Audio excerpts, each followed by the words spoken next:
Tampa Stadium in Tampa, Florida, where tonight our ESPN Sunday night game matches a pair of NFC teams, the Los Angeles Rams against the Tampa Bay Buccaneers.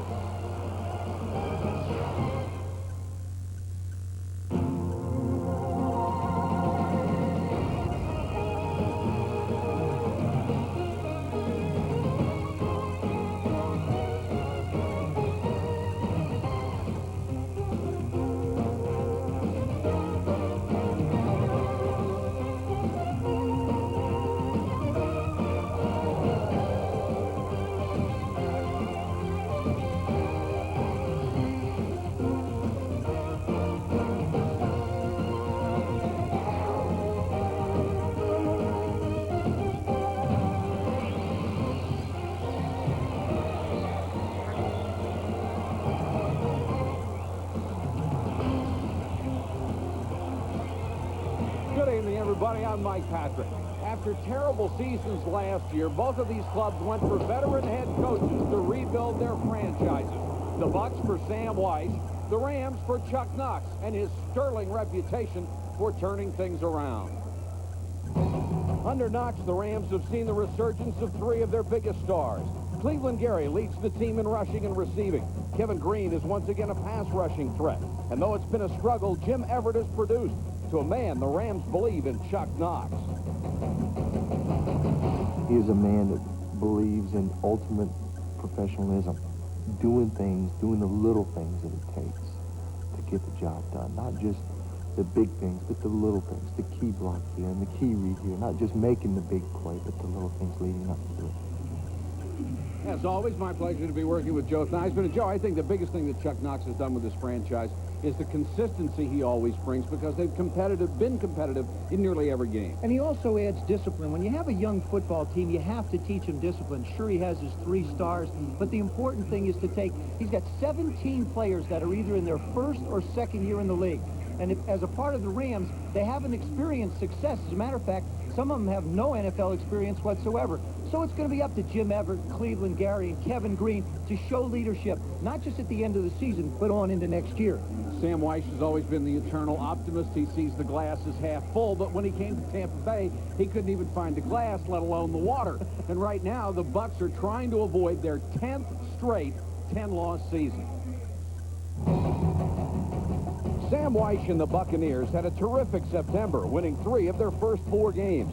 But success was not sustainable, and Tampa Bay has lost 7 of its last 8.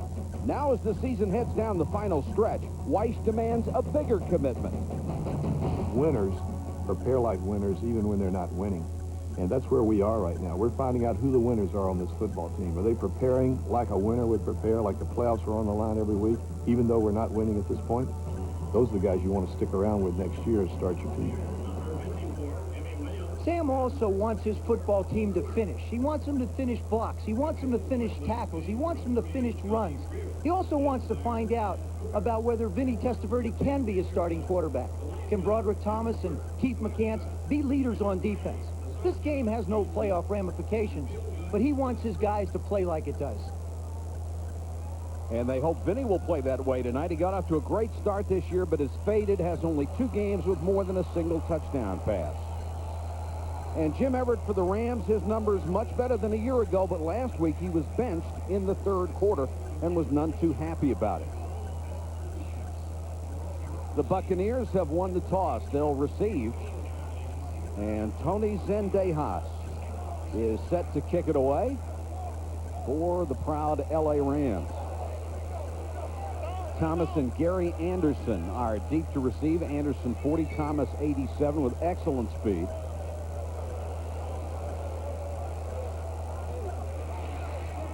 And a lot of people out there fighting for jobs tonight as we get ready to go from Tampa, Florida.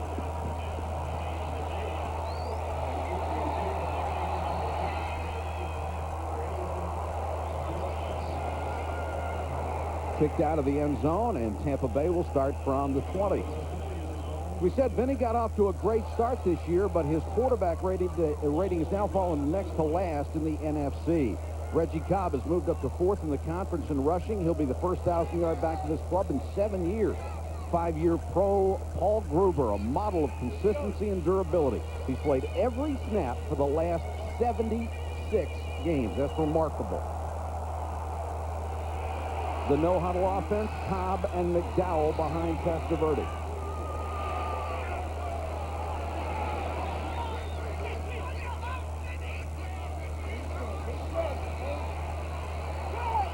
Can't find anybody, so Vinny takes off and gets out to the 26-yard line. Take a look at the Rams defense. Rookie tackle Sean Gilbert has helped the poor run defense, but not as much as he would have without a bad ankle all year. After a miserable season at defensive end, Kevin Green is back at linebacker. Even without the freedom he had 2 years ago, he has 8 sacks. Todd Light, the best in the secondary. Even though he missed several games with a bad shoulder, he is their 4th leading tackler. But what you saw in the first play was something that Sam Weiss has emphasized. If Vinny sees something, an opening to run, he wants him to run and not hesitate.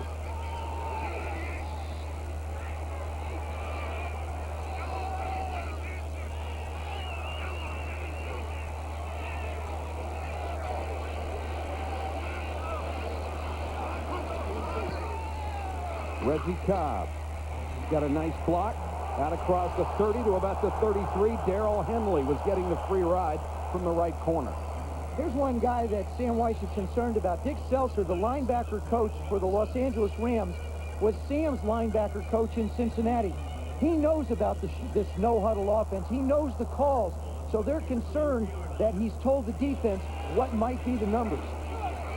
Another first down pass, and Testaverde will take off again. Out to the 40-yard line, a gain of about 7. As you mentioned, Michael, this is something that Sam Weiss wants Vinny Testaverde to do. If nothing's there, pull it down, make a quick decision, and go. He gets in more trouble by hesitating, whether it's throws or runs. He's not hesitating tonight. And he may not be pretty, but he's effective. 2nd and 3. Cobb is the single setback. 2 tight ends, 2 wideouts.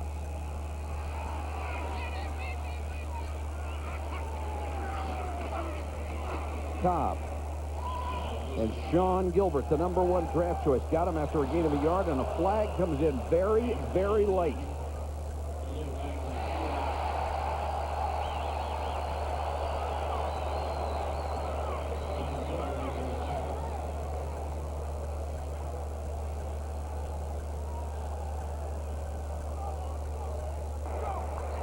Personal foul, unnecessary roughness, number 97, defense. First down. And that's Gerald Robinson, the left defensive end. Those are the things that kill you, Mike. You make a good play. You've got him in 2nd and long where you can dictate to him defensively, and it gets away. And that's the thing that Chuck pointed out to us last night. It's a play here and a play there that just jumps up and bites him. And the Rams have been very good in the penalty department this year, the 3rd fewest in the NFL, but that one cost them 15. Rams show blitz, and Cobb, trying to run through it, gets down to around the 41-yard line. That's where Reggie Cobb has got to work this offense. He's a between-the-tackle style of football player. If you look at Reggie Cobb's run, you're not going to see a 60-yarder or a 40-yarder. Everything's going to be 8, 10, 12 yards. Therefore, you have to sustain the drives. A lot of pressure on the quarterback to make plays if you can't get the big burst from the back. 2nd and 7. Nice fake by Testaverde. Drops it off to his tight end, Ron Hall, who's down to the 35, where Darrell Henley makes another tackle. Nifty little move by Vinny to avoid the rush, but what really sets this play up is the play fake. Puts the ball, look at that, he puts the ball right in. Great play fake. Cobb gets tackled by Stewart. Excellent job, avoids the rush. Nice little juke with his feet to get the completion. 3rd and a yard for the Bucs on their opening possession.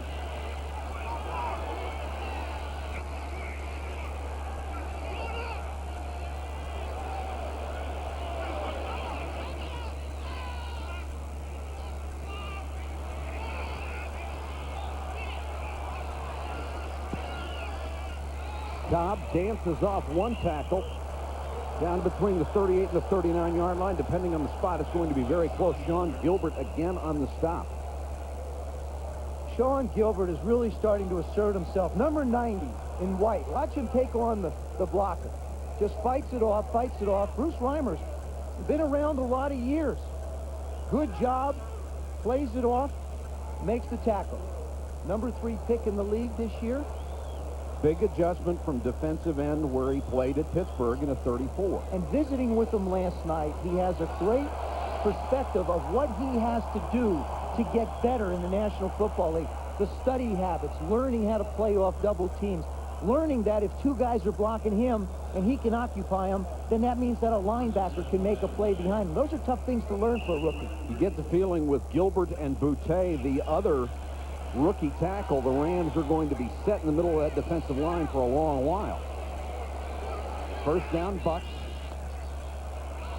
Testaverde moving his personnel, changes McDowell to a wing near side.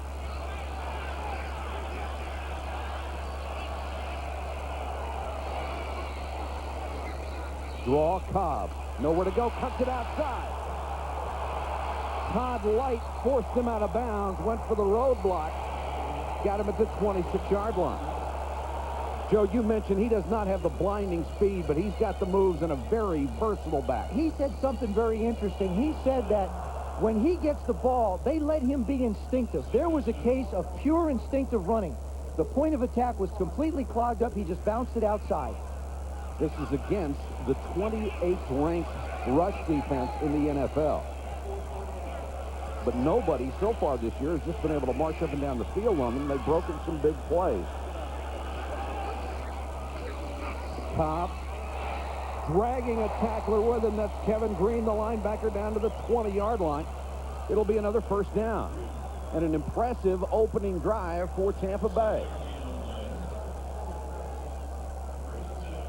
Kevin Green, number 91 for the Rams. For the first time, he's playing inside linebacker. And you can see him. He looks a little lost. He's not taking the blockers on with his hands. He's taking them on with the back of his shoulder pad. Still not quite comfortable inside.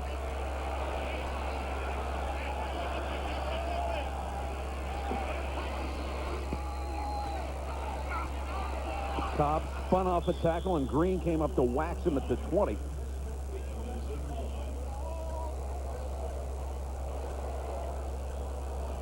George Dyer, the defensive coordinator, also handles the defensive line, which he's finally got some toys to play with Boutte and Gilbert up there. 28th in the league, 144 yards a game, but more importantly, nearly 5 yards a carry on the average. 2nd and 10 here for Testaverde. 4-man rush, forced out of the pocket. Throws back against the green, intended for Dawsey. Good coverage by Henley. Joe, a lot has been made of Testaverde over the years, maybe not having the smarts that it takes to see different defenses. But when you watch a guy run a no-huddle offense, you know he's got the smarts. Absolutely. I think he's been criticized unjustly in that area. I really feel like he's never had anybody to coach him and teach him how to play the quarterback position. He's got a lot of people around him now, and Turk Schonert, obviously Sam Weiss having been a quarterback as well. 3rd head coach and 5 coordinators in 6 seasons.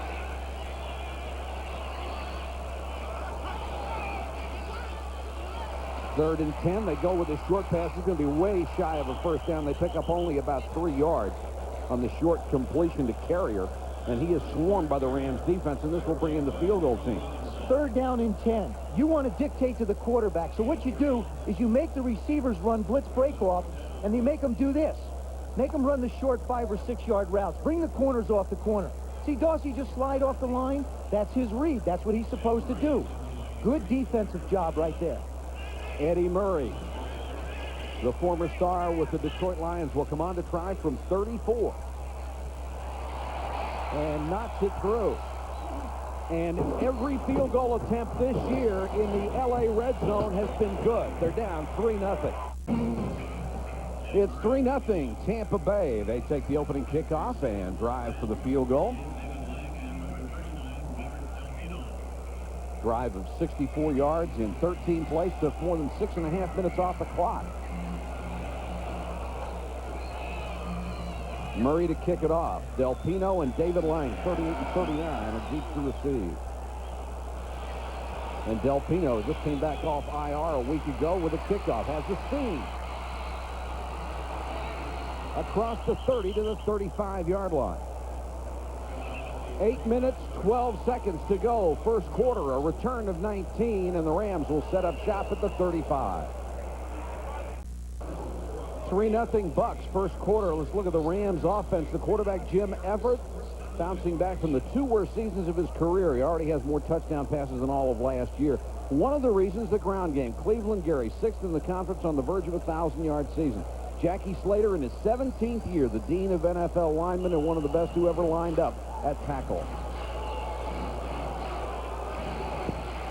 Lang and Gary are the running backs behind Jim Everett as the Rams have their initial possession starting at their own 35.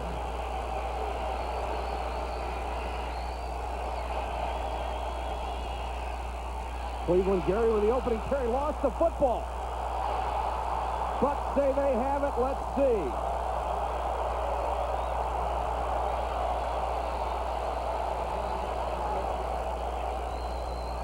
If it's close on the bottom, they do. Tampa Bay with the recovery. Mark Duckins, number 95, comes out with it. He played his first game in 2 years last week, gets the start tonight. Watch the right part of your screen. I should say the left part here. The right part. Marty Carter comes in and just comes in like a blur and swings at the ball and knocks it loose. Cleveland Gary had developed a reputation as a fumbler. Talking to him last night, he said he had finally learned the proper way to hold on to the ball, but he's not going to let it get him down. He'll be back. Big break for Tampa.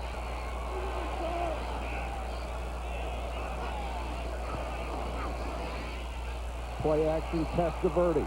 Deep down the middle, too high for Dawsey. Had a shot at it at the 10.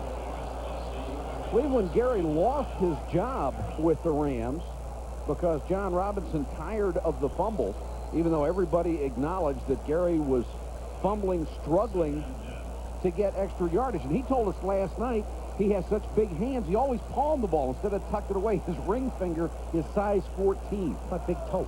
I got wrists that are size 14.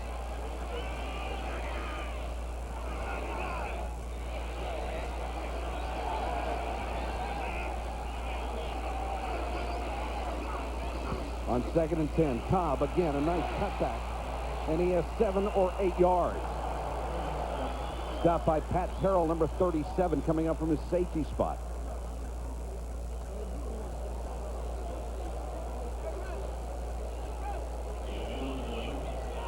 Cobb needing only 84 yards coming in to be the first 1,000 yards rusher since James Wilder did it here. 3rd and 2 for the Bucks after the fumble.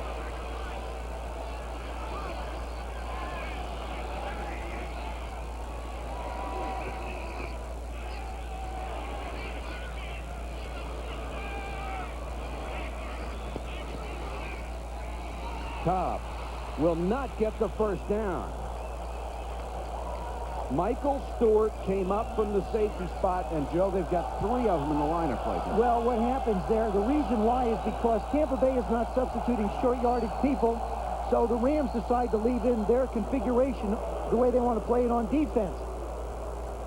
Eddie Murray will come on to try the field goal. Chuck Knox said last night, I don't care about the hurry-up. Doesn't bother me. I'll put my best 11 out there, and I'll go against them. And what they decided to do is go with Pat Terrell, number 37, Anthony Newman, number 26, and Michael Stewart, number 23. All strong safeties. This is a 47-yard attempt for Murray. Got it all and knocked it through. Eddie Murray has hit 4 of 5 field goals since he's joined the Buccaneers. Cleveland Gary on the sideline. His fumble set up the second Tampa Bay field goal. Almost 6:24 to go first quarter. The Bucks are on top of the Rams 6-0. And this team has done a very poor job of covering kickoffs, and one of the reasons is they haven't had a kicker that's been able to get the ball deep in the end zone or anywhere near the end zone for that fact. That's George Stewart, the special teams coach. Ken Willis was cut and Eddie Murray signed, but Murray doesn't have the leg anymore to drive it deep. Del Pino out to the 27-yard line. Hope you'll be with us next Sunday at noon Eastern. We'll have NFL Game Day for you. Chris Berman, Tom Jackson, Chris Mortensen, and Joe Theismann with the most comprehensive pregame show in the NFL. Then at 7 o'clock, Chris and TJ back with Prime Time and highlights of all the day's ball games and their implications. And then at 8 o'clock, Joe and I will be at the Astrodome as the Green Bay Packers will take on the Houston Oilers. The Packers at 7-6, very much in the playoff race. And, of course, so are the Oilers. And the Packers have a real shot now at maybe winning their division. They have really come on. Rams take over at the 27. Right back to Cleveland. Gary puts the head down across the 30-yard line. Take a look at the Bucs defense. Up front, rookie Santana Johnson has made an impact in Floyd Peters' scheme. 9 sacks, a club rookie record. Broderick Thomas, second on the team in tackles, but less than half of the tackles he had a year ago. Big disappointment. Ricky Reynolds, an excellent corner. He has all the skills for the position, has allowed only 1 touchdown pass this year. They call him the Clamp. And this guy should have been an NFL head coach a long time ago. Floyd Peters, one of the most respected defensive coordinators around. And one of the most intense.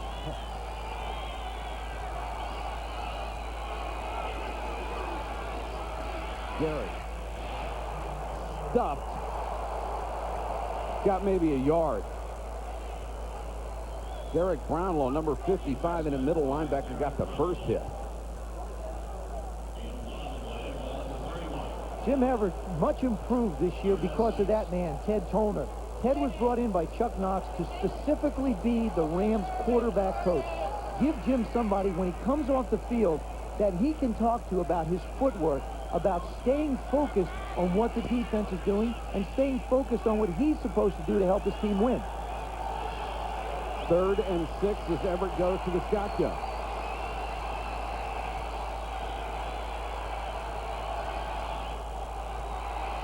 Five men come on the rush. They don't get there. And Chadwick dropped one that was right in his stomach.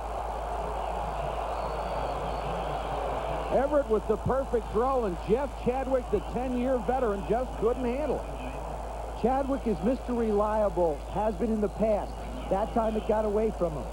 Chuck Knox has said the one thing that's haunted us is not making the plays when we can. Everett gets great protection, puts the ball perfectly to Chadwick. He just jumps, and it's like a hula hoop. Went right through his arm. Yeah. It was amazing, really. Don Bracken is on to punt. Courtney Hawkins, who fumbled one last week, is waiting back at the 30-yard line.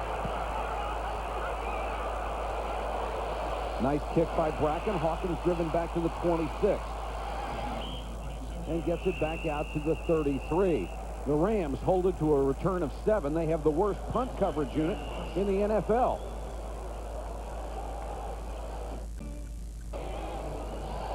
Our overhead shots tonight from the Goodyear Blimp Stars and Stripes out of Pompano Beach, Florida. And its controls captured the Captain Richard Daniels and his home Burbank, California. Good to have the Stars and Stripes with us on a beautiful night in Tampa, Florida.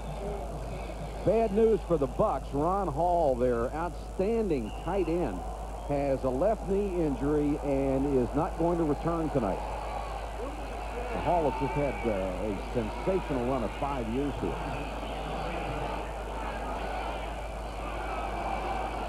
McDowell, the up-back, gets the carry, breaks through a seam, got out to the 42-yard line before Pat Terrell brought him down.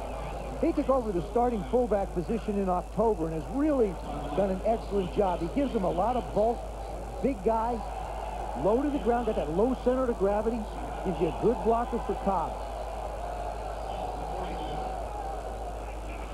2nd and a yard.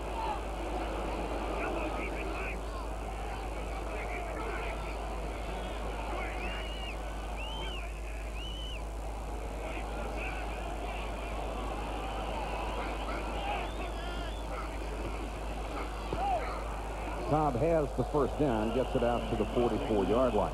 Interesting the way Testaverde makes sure the back sees the ball the whole way. It sets up great play action, doesn't it? It does, and Testaverde is one. Steve DeBerg has been his teacher. DeBerg is so good at this because he has these big hands as well as Vinny does. But they're getting some great blocking on the left side from Paul Gruber, number 74. You really take a look at this game. They've run quite a few times to the left side behind him. DeBerg on the sideline, his second tour of duty with the Bucs. No pressure on the pass rush, and Kevin Green covers the receiver. It's going to be a gain of about 2 yards. You know, you go back to Gruber. Here is a guy, if he is on a team that is any better at all, he's a fixture in the Pro Bowl. And look at what he's done. Well, there are the numbers. He's gone up against Swilling, Dolman, Dent, O'Neal, and Bennett, and given up 1 sack. And you see on the far right side how many they have totals in the league. And an outstanding job at left tackle. 2nd and 8 for the Bucs, who have had everything their way so far.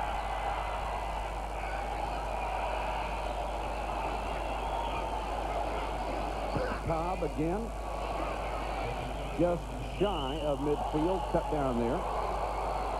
And Roman Pfeiffer, the right outside linebacker, made the tackle, and a little pushing and shoving afterwards. You might wonder, you know, both teams 4 and 8, how much emotion is there going to be? Well, you see somebody like Seattle or somebody like the Jets, you know, playing with emotion, and the difference that can make. It does make a tremendous difference, and I don't think anybody did it any greater than the Jets did today. Our congratulations to them on a great victory, and I know they were inspired by Dennis Byrd. And certainly our hearts go out to him and for his continuing recovery. Cobb already 11 carries, 40 yards. Vinny with time over the middle, incomplete. Dawsey couldn't hold it as Todd Light was right there. And the Rams really missed Todd Light when he was hurt and had to go on injured reserve earlier this year. He started off great. This is just an excellent job by Todd Light. He starts up in the press position. Dawsey doesn't see him back off, so he comes off the ball hard, a little inside, rounds the move a little. Light just comes in, makes a good play. Ball was down low. Route was run correctly. You got to give credit maybe once to the defense. Krasinski is in to punt it away, and Emil Harry, who has just been signed by the ball club, waits at the 10. Krasinski, a net punting average of 36.4. That's the 4th best in the conference. And this thing is an enormously high kick and beautifully placed out of bounds. Great punt by Krasinski. A punt of 43, no return. He shoots, he scores. Comes back Friday night at 7:30. The Philadelphia Flyers take on the Detroit Red Wings. And you'll see 2 of the NHL's top guns. Eric Lindros for the Flyers and the Red Wings. Steve Yzerman. That's a 7:30 start Friday. He shoots, he scores. He shoots, he scores. We're back. I'd like to do hockey. Have to brush up on my French. Tom Newberry, the veteran guard, going up with Bernd Brostek, the center. They switched positions a year ago. Didn't work out that well for them. Now they're back at their normal spot. Rams have to start from the 6. Gary. And it's got a little seam this time and pounds it out to the 8-yard line where Darrell Fullington, number 27, made the tackle. The Rams continued to struggle in the first quarter. Here we have about a minute to go. You take a look at their production over the course of the season has not been very good. Just 21 points in the first quarter, and their opponents have rang up 88, the most in all of them. Now, you might say, Mike, well, why? All right, why? Because they aren't very good in the first quarter. I think it has to do with feeling out the defense a little bit, and defenses have jumped on them. They haven't made plays. Chuck Knox realizes that his football team is very young. Like we talked about in the open, 17 of his players are either in their first or second year. And all they've done is have a bad season last year, and some of these guys are just learning how to play. Broderick Thomas shaken up on the last play and comes to the sideline. It's 2nd and 3 for the Rams. Lang and Gary, the backs in the eye. Gary, nice cut to get some running room and out across the 20, 21-yard line, first down. You're going to get a chance to see the hole like Cleveland Gary does. Well, go to the right. You see the defense pursue. Good job by the backside.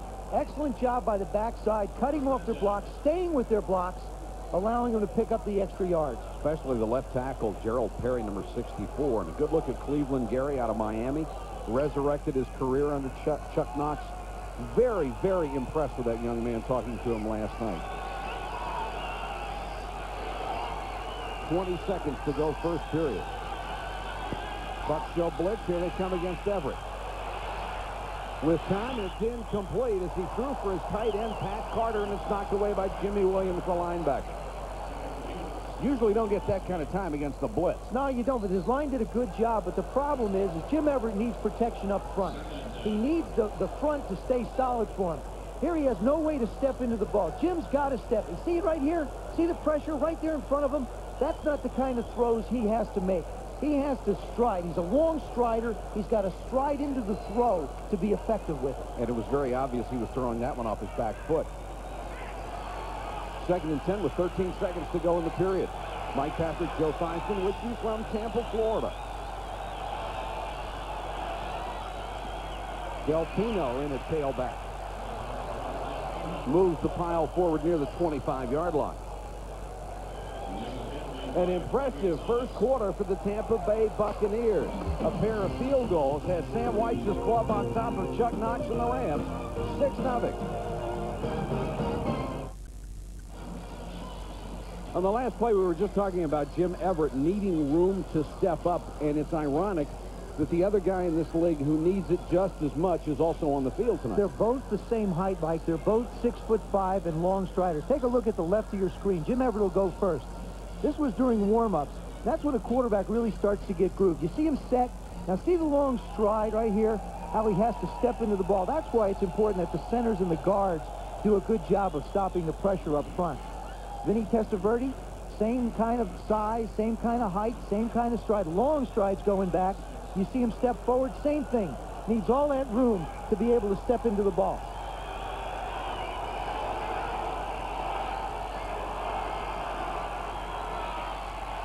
Everett back to throw, dumps it over the middle.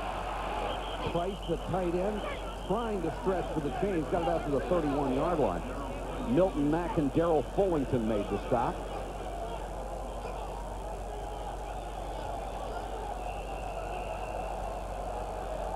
Did a nice job with his second effort trying to get the first down. They're going to bring in the chains. Probably take a look-see. It's going to be about a ball short, though. Going out on a limb again, Mike. All right. We'll see how you do this time.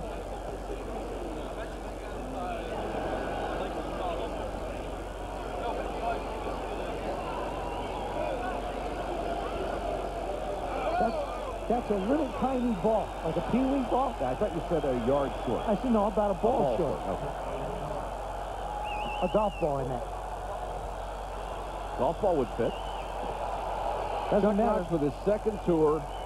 You just know he's going to win. The same with Sam Weich.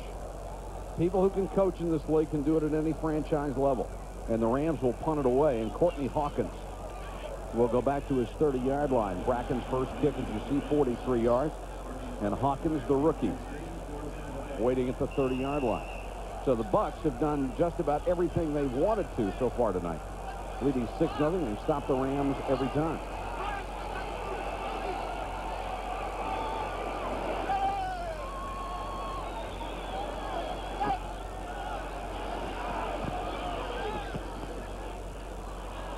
Returnable kick.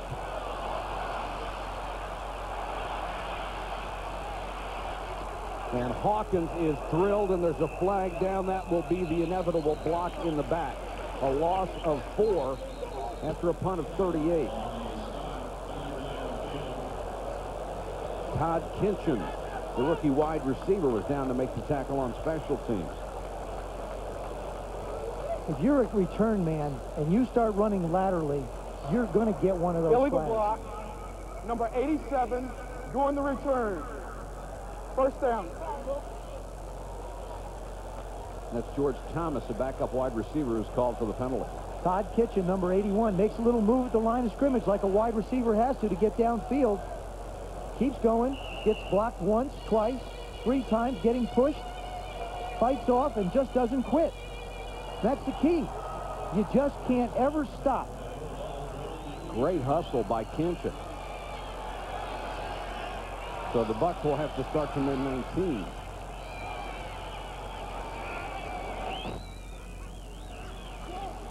Play action. Testaverde over the middle, complete. This one is going to go all the way with Ty J. Armstrong. Touchdown, 81 yards.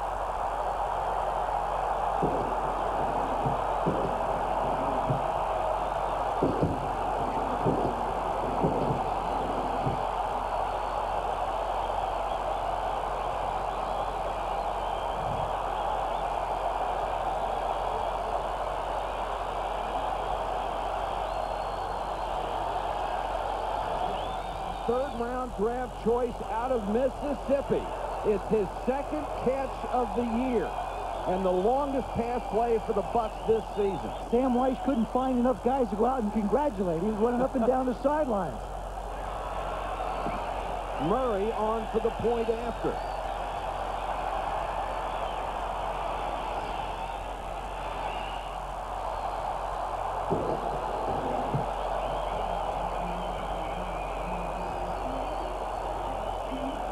J. Armstrong, right down the middle, 255 pounds.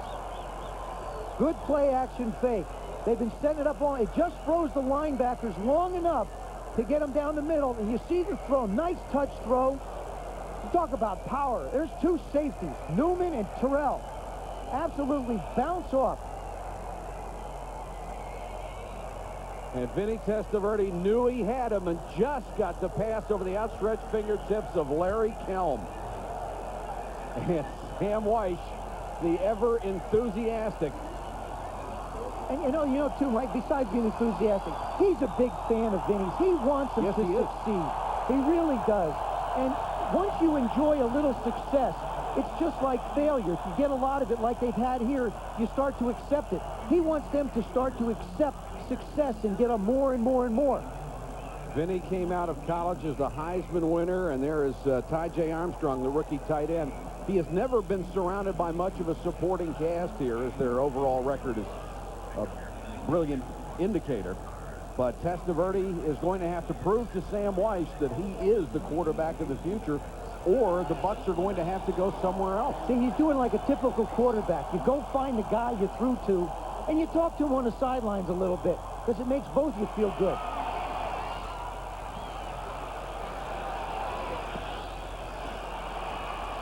Lang ran into Delpino, fumbled the football.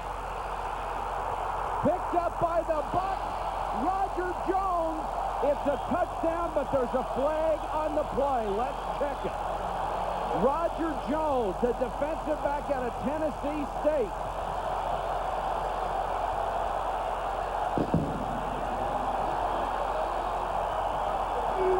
It's declined. Touchdown is It's good. on the Rams. The touchdown counts. And Roger Jones, the second-year man, gets the score. Holy cow. Right up the middle. You see the play. He actually runs into Delpino, winds up losing the ball. Picked up, runs it in. Touchdown, Buccaneers. Roger Jones. And Murray, unusually busy, will come on to try the point after.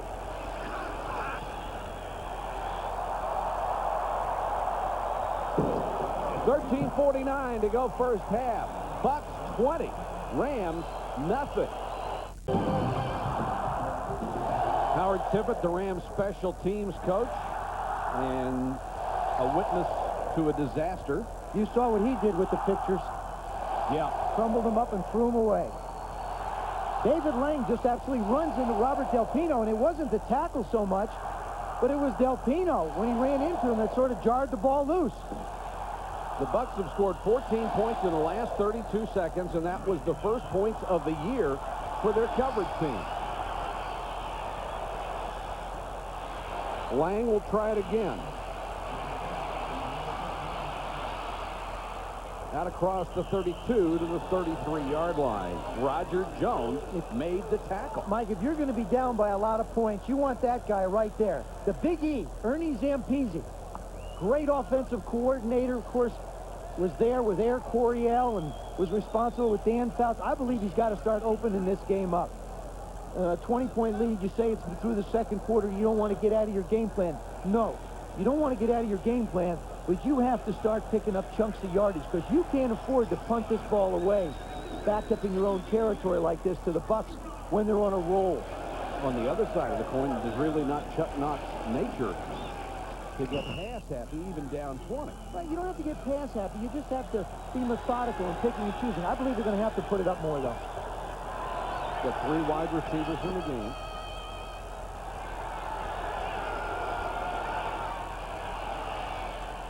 Everett sideline intended for Flipper Anderson, overthrown, and excellent coverage by Ricky Reynolds. Sam Weiss now has got to do some coaching, because this team, remember, it's used to being on the other side of the score. And there's another aspect that they have to go through when they're ahead, and there's a strategy that you have to use. You got to learn. Now, Vinny's going to have to be really conscious of the clock. You don't want to lose the momentum. Now, Floyd Peters on the other side is trying to say, hey, guys, we have to do our part. We have to keep the pressure on. 2nd and 10, 13:33 to go first half from Tampa.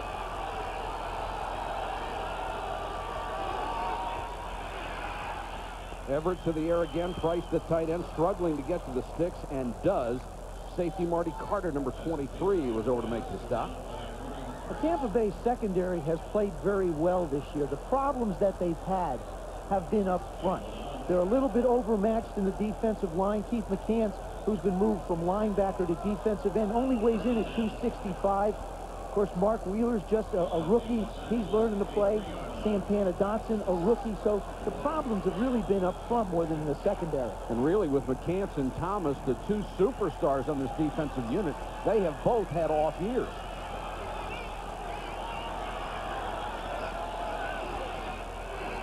Thomas, who was injured earlier, back in the ballgame. Gary in the flat. Nice tackle by Derek Brownlow. They picked him up when Dallas let him go. 5th-round choice of the Cowboys last year. This was a great play, and I'll tell you why. They have a blitz on. If he doesn't make this play, there's really nobody else out there to tackle Cleveland Gary. You don't see anybody in the picture. Now you see a lineman come late. Mack comes up from far down the field. He doesn't make that play. He goes a long way. Domination in the stats for Tampa Bay so far. You saw both Gary and Brownlow sliding on that last play. The footing not very good. Del Pino on the toss. Boy, and the Bucs swarmed on that one, and up from the secondary, Darrell Fullington out of Miami, number 27. He said something interesting when I sat and visited with him. He said, you got to hit the backs early. You get in there, you hit the backs early, you make them start to doubt that they can pick up yards, and it does nothing but help you out. When they start coming, they're not quite as ready to hit full bore the hole. It will be 3rd and 8. Rams from their own 45, down 20-0.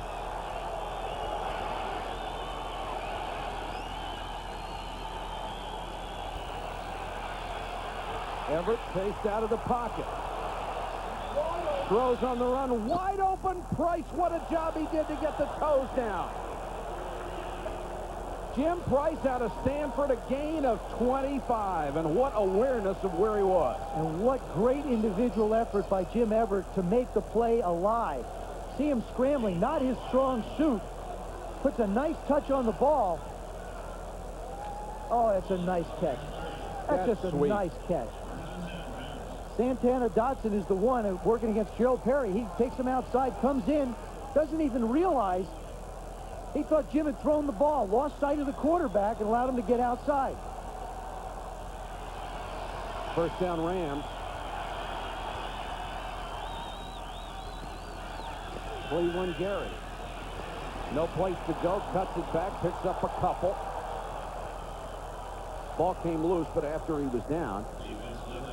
And Jimmy Williams, the linebacker, in on the stop. Keith McCants has a lot of speed, number 52. The play's going to go this way. Watch him close on it. That's what he really brings, this great pursuit. Comes down the line. The guard can't make the play. Bostic tries to get him, can't make it. He's in to make the tackle. Keith McCants. He was the 4th pick in 1990. Does not lack for confidence. He said, if I was at linebacker, I wouldn't be all-pro, I would be all-world. But he is not as a defensive end. Nice play fake by Everett. Wide open. Inside the 10, inside the 5. Travis McNeil, the former Seahawk. Marty Carter saved the touchdown. It's a gain of 24. Testaverde and Everett, so alike. They really are, and it's just set up by the play fake. See, he sticks the ball out to Gary, does a good job of fooling the defense, The offside end tries to chase the play. Travis McNeil gets out and gets loose. Keith McCants thinks that Carey's got the ball. See what happens? When you got guys that run and chase. Now, he chased down the play before. Ernie Zampese saw that. Says, no, I think he wants to chase. Let's let him chase. We'll just dump it out with the man that he's in front of. First and goal from the 5. This is critical to the Rams to get back in this game. Gary on the toss. Boy, that was a great job by Jimmy Williams. Williams came outside. Not only did he turn the play back in, but took on the blocker, stood him straight up, and then made the tackle. One thing you'll guarantee you, Floyd Peters will rush people. You know, he'll take off a couple of plays, maybe play a little bit of zone, but he's going to come after you, especially his 4 down linemen. Their job is to try and get to the quarterback and disrupt the blocking of the offensive line. Like many of their other offensive statistics, the Rams near the bottom in the NFL in goal-to-go situations. Second and goal from the 7. Everett throws, touchdown, Chadwick. But there is a flag down. Hold the phone. It'll come back. Oh, you can bet Chuck Knox is smoking over there.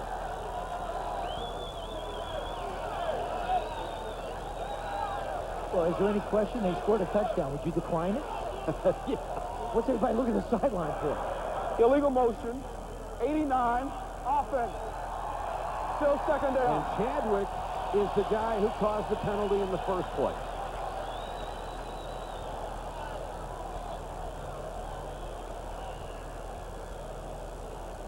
You see him on the slot up top right here. There he is. He could be lined up too far ahead of that line. He's looking in at the ball, but I happen to think he's past the line of scrimmage. Makes his goal to go now from the 12.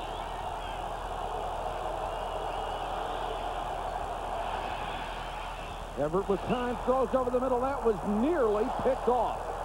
Brownlow was there, and Broderick Thomas was the guy who got his hands on it. Number 51 is going to keep an eye on number 11's eyes. He's going to zero right in on him and watch him. And wherever his eyes go, see how he starts to the left a little? Now he picks it up, just reacts, one-handed. Just reacts to the throw.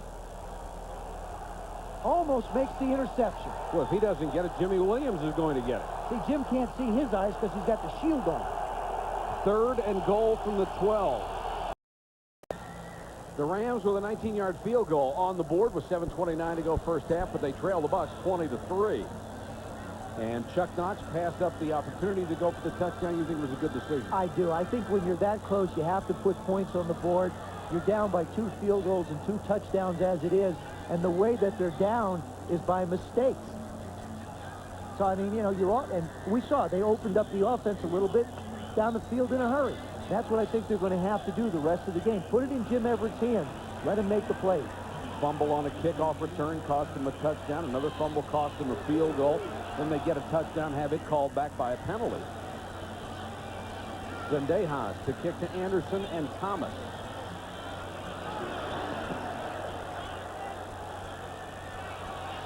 Anderson, 3 yards deep, will bring it out. Flag is down. Zendejas makes the tackle at the 45. A return of 48 by Gary Anderson. Now we'll check the penalty. Is there any doubt? Mike, you made a point last week, and I tend to agree with you. There's George. Not happy at all. George Stewart lost 57 pounds. If these guys keep making mistakes, he's going to lose 7 tonight from worry. Holding. Number 59, receiving team, doing the run back. First down. Penalty called on Elijah Alexander. 7:16 to go in the half. Back in a moment. Sam Weiss must have the feeling tonight that he had early in the season when his ball club won 3 of 4 ball games, got off to such a great start. They have faded since then, but right now they're up 20-3 over the Rams.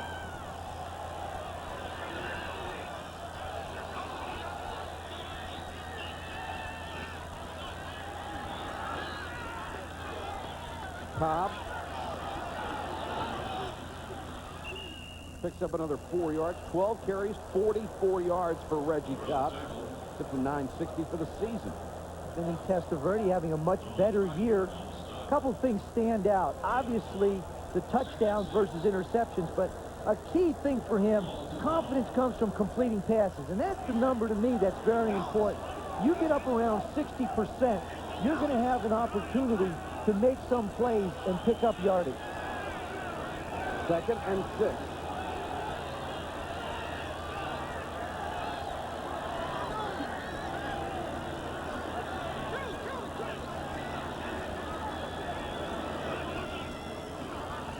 Nice play action by Testaverde. Can't find anybody. Dives head first to the 30. That'll be a first down. Of course, Vinny, 6 years in Tampa Bay, have provided a lot of frustration and not many wins. We asked him if he wants to stay in Tampa Bay. This is my last year on my contract, and, you know, I've been through 5 losing seasons, and the one thing that would be the best thing for me is to remain here and start winning. That would be the icing on the cake. And right now, that's exactly what the Bucs are doing, up 23, and Vinny has taken off 3 times tonight. Cobb. Green made the tackle as Cobb gets to the 34-yard line. I think it would be good for Vinny Testaverde to be a Tampa Bay Buccaneer because he's been so maligned here and criticized for so long. He has an opportunity with Sam Weiss, who really wants him to be his quarterback. He's brought in a lot of support for him. Turk Schoner's got Steve DeBerg here to help him out. Of course, Sam's years as a quarterback, it'd be good for both of them to learn and grow again. Testaverde has rushed for 31 yards tonight. 2nd and 7 here. And they're doing a good job of winding down the clock, which right now is at 5:10.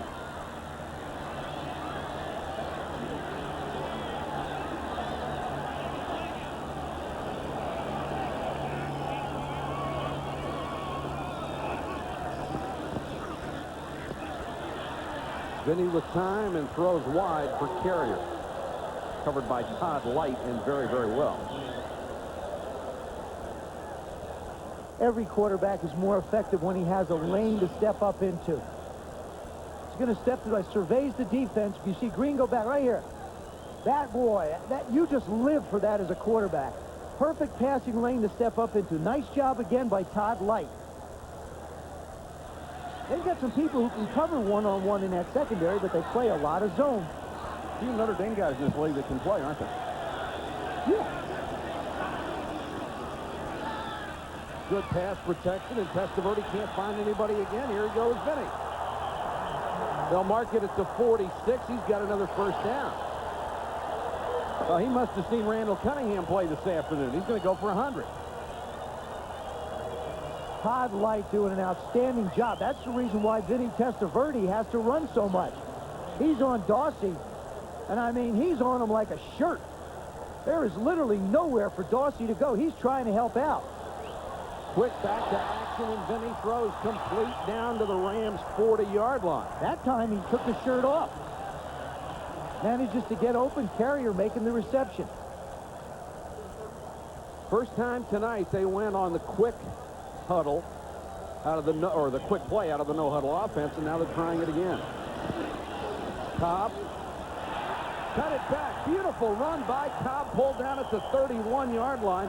Pat Terrell saved what could have been a touchdown. All that is fatigue on the defensive line. They've had to chase Vinny Testaverde down the field. That time, Gerald Robinson had a shot at Cobb and just got exhausted trying to reach out for him. Watch the lower right part of your screen, number 97 right there. See him? He's exhausted. He's just got no juice to go get him. Boy, the Rams weren't even set that time. Here comes Cobb again, and Todd Light with a solid tackle at the 23. The problem is that the Tampa Bay Buccaneers, and this is subtle, but they're running to the right side of the field. if they ran a sweep or anything towards the perimeter of the left side, the Rams would have time to substitute. But because they're away from the Ram bench, they can't get anybody on the field for relief. Going very quickly now, the last 3 plays.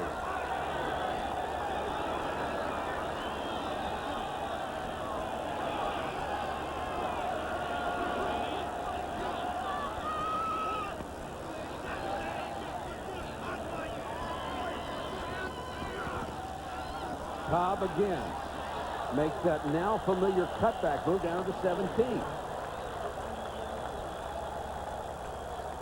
George Dyer staying basically with his game plan, and you know, he's got people covered. The only guy they haven't been able to account for, which you really don't in a defensive scheme, is the quarterback.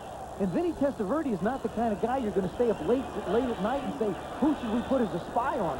But he has 42 yards rushing. Cobb has 73. It's 2nd and 5.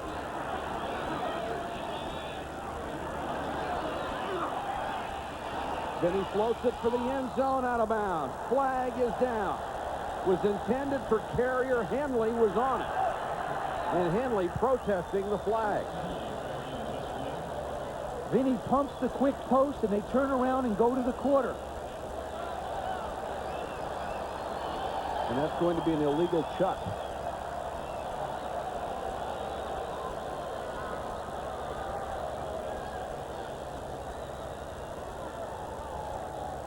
Illegal contact. Number 20, defense. First down. Mike, this is set up by good blocking in the offensive line. Of course, Chuck Knox can't be very happy with what he's seeing. You won't see his emotions change much, though. He realizes he's got a job to do here, and it's not going to happen overnight. That particular play was set up by a good pump fake by Vinny Testaverde, having the time to make the play and go to the corner. Well, and I think that's the key. He's had the time all night, Joe.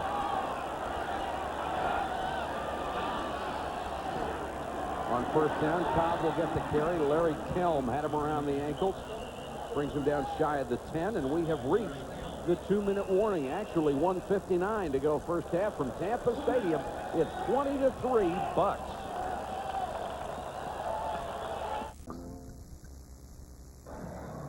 (20-3) Buccaneers, and they're driving. Let's update you on the NFC wildcard scenario. If it started, playoffs started tomorrow, New Orleans, Washington, and Philadelphia would be in. New Orleans 10-3. The Redskins win today at 8-5. Philadelphia with a big win also goes to 8-5. The team 1 game behind the Packers. They are now 7-6, closing with a rush. We'll see them next week at the Astrodome in Houston. Sterling has been absolutely that all year. Hasn't he ever? Brett Favre has been terrific, too. Cobb and McDowell with split back. Vinny, nice play fake.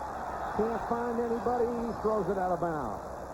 Boy, he was under pressure, Gerald Robinson. But right there, you see some of the maturing of Vinny Testaverde. You got a 17-point lead. It's a first down play. You run a great play-action fake. Nobody's there. Throw it away. Look at this fake. Look at how he puts the ball in. Oh, I wish I could have done that. My hands are just not big enough. It never worked. But look, he realizes that he's covered, throws the ball away. Good thinking. Had a great teacher, Steve DeBerg, one of the great play-action fakers in this game. 3rd and 8.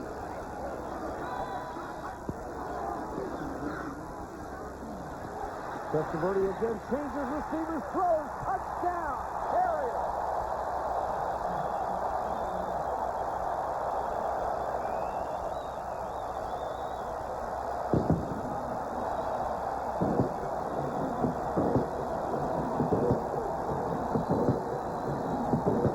The key to being able to throw the football is pass pro.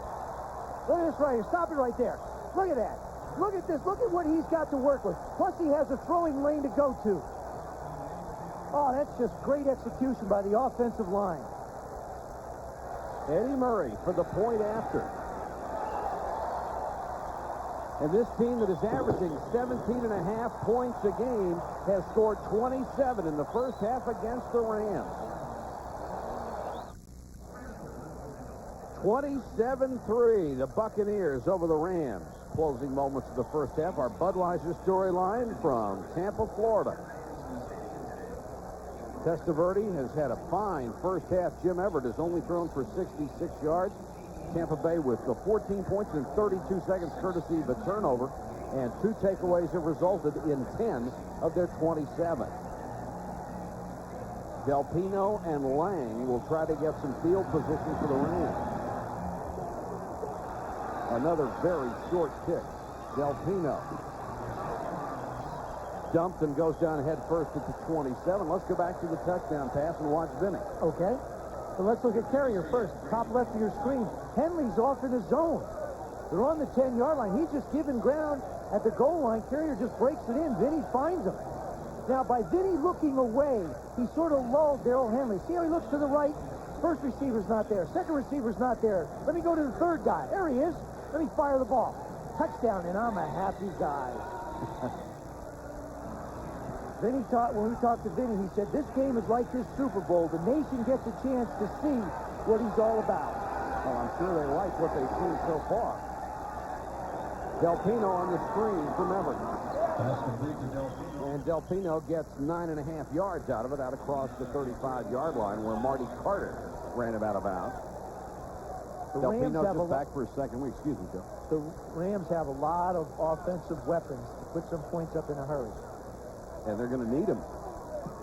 Coming up at halftime, Chris Berman with the fastest 3 minutes in television, and then Paul Tagliabue will join us in the booth, and we will talk about the state of the National Football League, the injury situation, and the labor situation that is on so many people's minds. Minute 33 to go in the half, second and a yard for the Rams. Everett throws complete. He's got a first down out to the 47-yard line. That's Chadwick who makes the catch. And the Rams going with a hurry-up.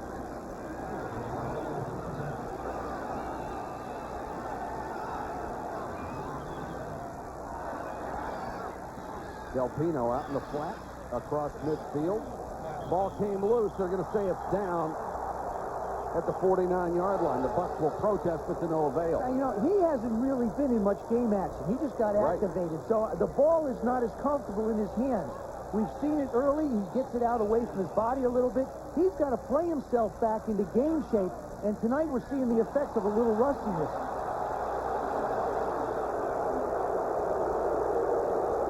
He's got it protected well, but he gets that second hit. The Bucs doing a good job of trying to strip it away. That's loose. Keith McCants, number 52, Gerald Perry, pinned him. This ball is loose. There comes the hit, Marty Carter. I mean, the ball is away from him. He doesn't really ever have possession of it. That was a fumble. But again, I will remind you, it's difference between what we're looking at in slow motion. A lot of times the official's back might be knocked away when he sees a guy get hit. And the boos you heard, that was the crowd reacting to the large screen here in the stadium.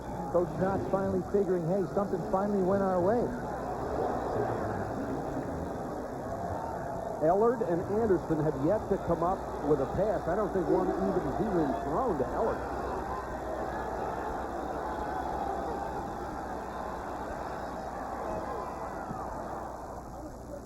Everett throws this one incomplete. That was intended for Flipper Anderson. We can't emphasize enough how important protection is for Jim Everett. If he can't set his feet in stride, the ball's going to sail. See how he wants to step? Now that's the old whoop, the quick release. Watch his feet. Don't watch the ball. Just watch his feet. See how he turns too quickly, gets the hips. Now see how the ball just sails errantly down the field. 53 seconds to go in the half, 3rd and 7.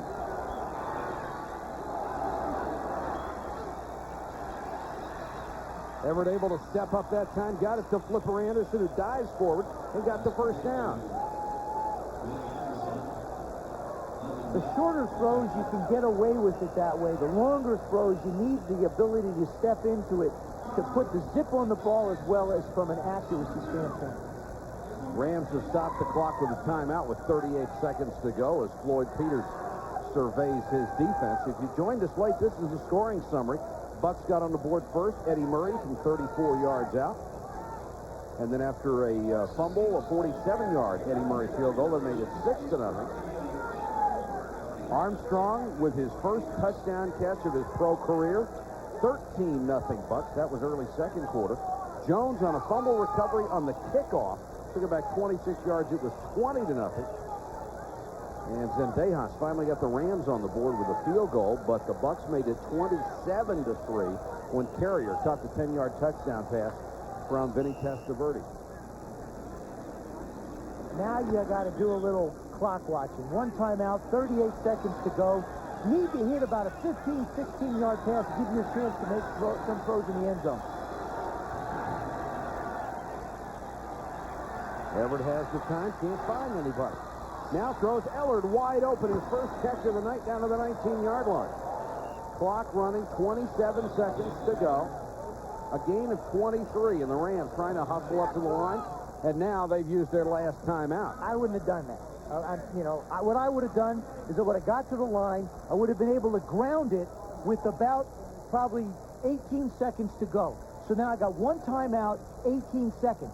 That gives me a chance to make another completion inbounds and get me down close to the goal line. Then I can run 4 or 5 plays down close. So I really think by using that timeout, they may have cost themselves possibly 2 plays in the opportunity to get it in the end zone. Now, as the quarterback, you're reduced to either throwing the ball in the end zone or throwing outs. How much of a restriction is that for you? You can't throw outs here. You have to throw.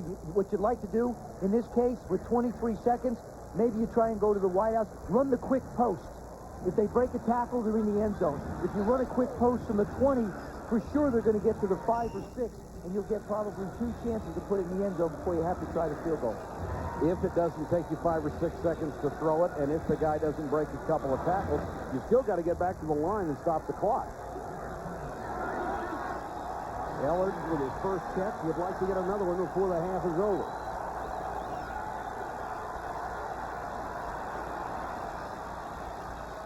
Everett throws for the end zone and overthrows. Ellard just got rid of that one. Now they're down to 15 seconds. Good job.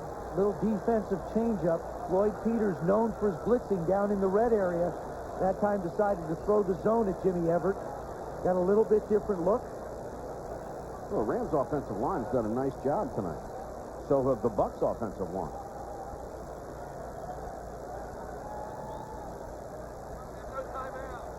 .15 seconds to go in the half. Chuck Knox hoping his club can cut into this lead, which right now is 27-3.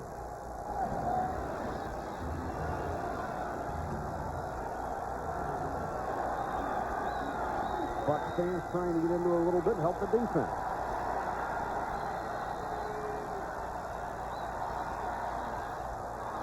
And Everett sails another one nearly into the stands. That one intended for Chadwick. Milton Mack, number 21, who they picked up from the Saints on the coverage. What they're doing is they're basically playing zone defense. They're not allowing them to work. They've got a safety in the middle. They're backing up both corners and not giving them a chance to try and get it in the end zone. They realize, look at this. They got the middle covered. You got this guy running out, this guy running out, so that area is protected. They want them to throw it here because they know that they're not going to have time. It's a zone from Floyd Peters. Those two words just really don't go together. It's not Floyd's nature, but the changeup is helping his defense. 9 seconds to go, 3rd and 10. Everett for the end zone again, Chadwick, and that ball was thrown behind him. Again, Mack was glued to his jersey. See, burning that timeout when they did, Mike, forced them to do something on offense that was semi-predictable on defense. They couldn't afford the ball to be caught, or they wouldn't even have it caught in the field of play, or they wouldn't have even had a shot at a field goal. And now the Rams are reduced to just that as they will send Tony Zendejas on to try from 37 yards.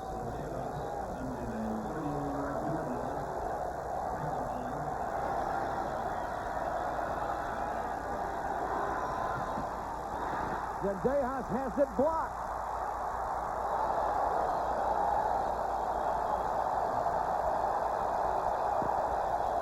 So the Rams don't even get the satisfaction of going into the locker room after cutting the lead to 27-6. That's the end of the first half. Charles McCray with the block. It's 27-3. Let's join Chris Berman. All right, Mike and Joe, thank you. Boy, I'd say if the Buccaneers had scored all those points in the '79 championship game, they would have been in the Super Bowl. But that's another story another time. The story of Week 14, of course, concerns the New York Jets and their fallen teammate, Dennis Byrd. Anybody that doesn't think emotion plays a huge role in what happens on the football field is missing the whole boat. Today, the Jets put their emotions on the football field, and they showed how much they think of their teammate. There's Ictus and the number 90 of Dennis Byrd. Both the Jets and the Bills wore that today, and the fans at Rich Stadium thinking of Dennis Byrd. Game time 17-all, and it's Byrd's defense that does it. Brian Washington with the pick of Jim Kelly, and the Jets go ahead. Under a minute 20 to go. Can Kelly rally the Bills? No. Bill Pickell knocks the ball loose. Jets in the upset 24-17 touching moment after the game. Dolphins at the 49ers. Steve Young fakes it, Jerry Rice, goes to Tom Rathman, touchdown against the Dolphins. But this is the one. History. Touchdown number 101, Jerry Rice, the San Francisco Tree. All-time touchdown leader. 27-3, the Niners over the Dolphins. Cowboys at the Broncos. Would it be Sean Moore or would it be Tommy Maddox? Dan Reeves had him rotate plays, but the big throw, wide receiver Arthur Marshall, wearing Marlon Briscoe's number. The bomb to Cedric Tillman, and the Broncos look to stun the Cowboys. But Emmitt Smith, 3-yard touchdown. The Cowboys win a Mile High, 31-27. Chiefs and the Raiders, you know what happens when they get together. Ugly. And for Brian Barker and the Chiefs, it was ugly. Toast. Elvis Patterson blocks the punt, recovers in the end zone. The Raiders all over the Chiefs. They hold them 17 yards rushing, 28-7. Chargers at the Cards. Early on, it was Chris Chandler. The Ricky Prohl shampoo. 63 yards. The Cards stunning the Chargers, leading 21-10. And Phoenix looking for another home upset. But here come the Chargers. They wouldn't be denied. Stan Humphries to Nate Lewis down to the one. They win 27-21. They're in first place in the AFC West. Seahawks at the Steelers. That Seahawks defense doing a job again. They picked off Steeler quarterbacks not once, not twice, not 3 times, but 5 times. In the end, though, it was Barry Bananas Foster. Touchdown. Steelers in the playoffs. They beat Seattle 20-14. Battle of Ohio, the Bengals and the Browns. Bernie Kosar to Eric Metcalf. Let's get it go. He does go all the way to the dog pound. 210 total yards, all-purpose yards for Metcalf. Mike Johnson produces the defensive touchdown. The Browns are 7-6. They win 37-21. Colts in the pass. This game put football back about 40 years. Dean Biasucci, field goal from 37 yards. Oh, my goodness, it's good. The Colts lead at 6-0. G-O-L-A-K, Golat. Could he rally the pass? No. They lose to the Colts 6-0. Redskins at the Giants. The Giants usually have the Skins number, but today it was the Skins trying to churn their way back into the playoffs. Ernest Biner, a touchdown. Mark Griffin, 15 of 18, the 3 didn't complete, were dropped. The touchdown to Arthur Monk, and the Skins win over the Giants. Vikings at the Eagles. Randall Cunningham, looking like the old Ramble, rambling for 121 yards and a pair of touchdowns on the ground. Sean Salisbury was staked by Seth Joyner, the touchdown. The Eagles win 28-17. In Milwaukee, it was the Lions and the Packers. Mike Holmgren, let it snow, let it snow, let it snow. Brett Favre to Sterling Sharp. Is he at the 5? Is he at the goal line? He thinks he's in. But no, it's a fumble. Now it's a touchdown. Brett Favre has thrown for 200 yards, 11 straight games. We'll see the Pack next week on ESPN at Houston. The Pack win today, 38-10. The fastest 3 minutes is brought to you by Acura Automobile. Experience precision-crafted performance. Halftime in Tampa, where the Buccaneers are leading the Los Angeles Rams 27-3. Welcome back, everybody. I'm Mike Patrick, and it's my pleasure to be joined by National Football League Commissioner Paul Tagliabue. Paul, thanks very much for being here. We all got great news today when they said that Dennis Byrd had regained some of the feeling in his legs, some of the movement in his legs. It's devastating for anybody connected with the NFL when you have an injury like this. Is there anything you can do from a legislative standpoint, from a rule change, to prevent any more injuries? Well, we haven't focused on legislation this week. You know, our focus this week has been on Dennis and his family and his wife, Angela. They've been really tremendous examples to everybody, not only on the Jets, but in New York and nationally. Once the season ends and we can step back, we'll look at some legislation and see whether there's anything that can be done in addition to what's being done already. The other legislation that might be possible, we've had, I believe, 57 quarterbacks play in the National Football League this year. Some people say you ought to throw out the intentional grounding rule so quarterbacks can save themselves. How's that viewed? Well, generally, not very well. You know, it sort of turns the game into maybe a version of touch football. And I was interested today to hear some of the comments of former quarterbacks, Terry Bradshaw, Joe Namath, and others, who think that there's about as much protection for the quarterback as we can get. Of course, on the other side of the coin, there's some people who feel that if you want to have a certain type of offense, a run and shoot, where you flood the receivers out there, you don't have many people left to block the quarterback. So part of it is rules, part of it is tactics on offense and defense. There is a huge labor issue hanging over professional football. I know you have presented Gene Upshaw of the Players Association with a new proposal. How was it received, and can you give us some of the specifics that were in it? Well, we gave Gene and his attorneys and his people a proposal, and it's just a continuation of a very long process. Gene has been excellent throughout all of this, and he and I have been discussing this for longer than we'd like to think at this point. And his reaction to this, I think, was positive. He kind of knew what was coming.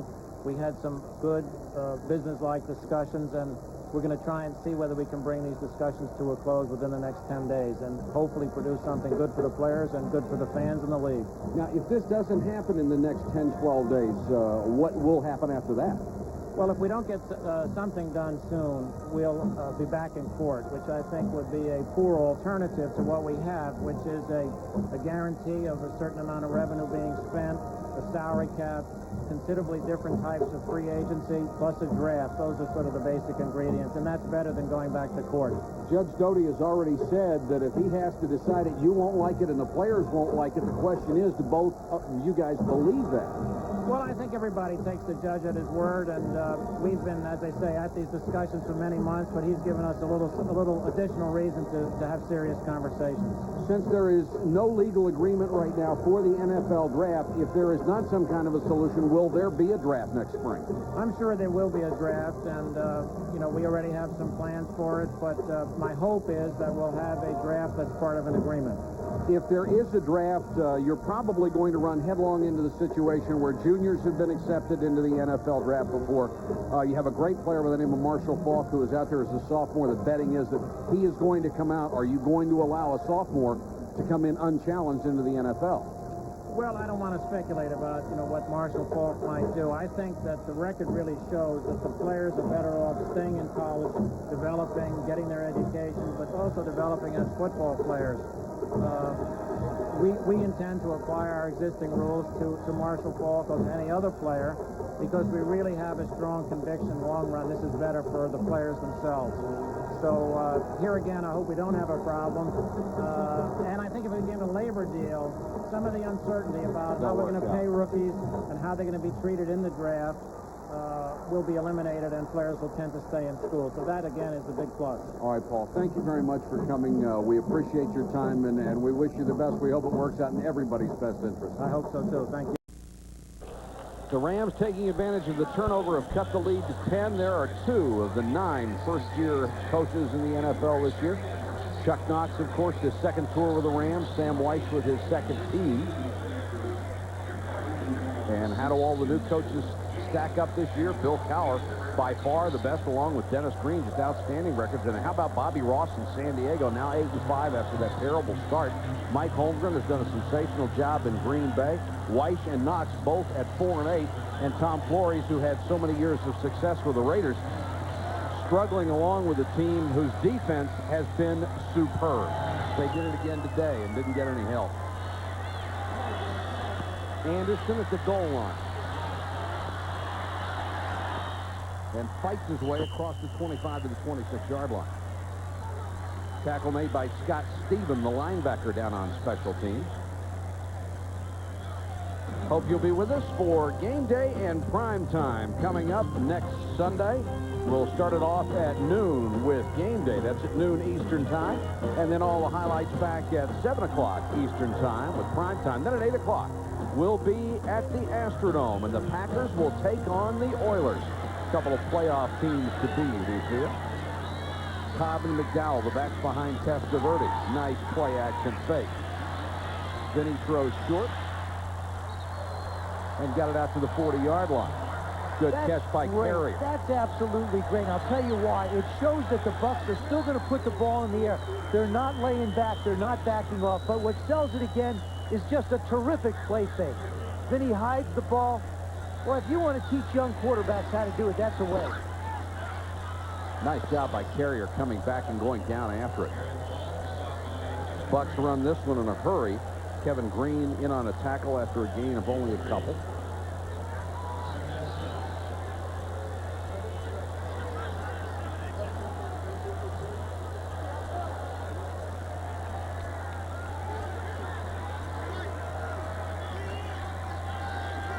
Call it 2nd and 7 with 9:15 to go, third period.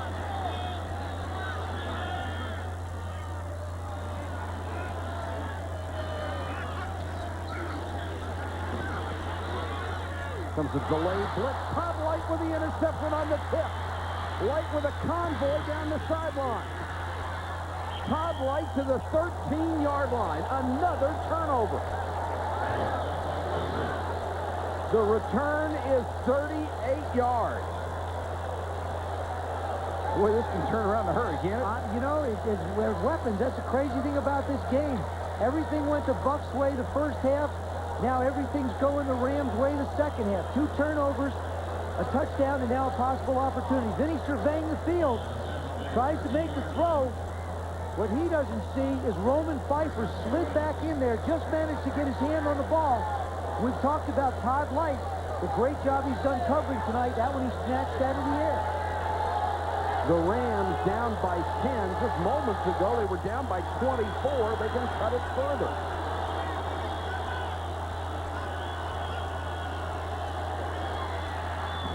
Everett with all day to throw. Rifles it complete, short down to the 2, maybe the 3-yard line. McNeil, the tight end. Roman Pfeiffer with a big play. Saw the eyes, slid along with Vinny, managed to reach out behind him and just tip the ball. Todd Light, thanking him very much, pulls it out of the air. It will be 1st and goal for the Rams. And the natives are getting restless at Tampa Stadium. They've seen this too often before, although there haven't been many games when they've been up 27-3. Cleveland Gary. Got maybe a half-yard. Safety Darrell Fullington holding on. When you've got a defense that's trying to get themselves geared up to make a play, perfect opportunity to run play-action pass, because you know they're going to be coming at the running back. You know they're going to do everything they can. Floyd Peters trying to signal in to his charges. Won't get him. The defense trying to hold here. They've seen the offense turn it over on the last 2 possessions. 2nd and goal.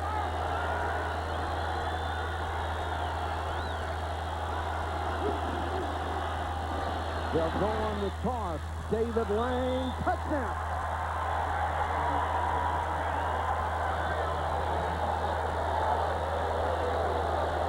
All that jumping for joy that Sam did in the first quarter has now turned into defensive concentration. Great job by that Ram line. They pull it out. They run the tight end across the formation. Give him the pitch. Good try by Broderick Thomas. Can't make the play. Lang gets in the end zone. Zendejas for the point after. The lead is cut to 3, and the Buccaneers have given up the 5th highest total in the league this year, points in the 3rd quarter. It wasn't too long ago that Tampa Bay was leading at 27-3. 21 straight unanswered points from the Rams, and they're down by a field goal. Anderson and Courtney Hawkins wait near the goal line. Zendejas sails this one into the end zone. Anderson to bring it out again. Lang missed it. and they'll trip him up as he comes across the 20-yard line. Steve Israel, number 31, got a piece of him and then got some help. Leon White, number 55, planted him. The possessions, the Rams started well with a 70-yard drive that took less than 2 minutes. Then a turnover allowed them to go 41 yards in less than 2 minutes. And then another turnover, a tip ball that Todd Light intercepted, and you'll get to see it here, led to a minute 34 drive. Roman Pfeiffer with the tip. Vinny trying to make the throw to Carter.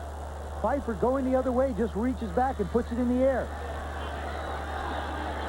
Cobb and McDowell were split back.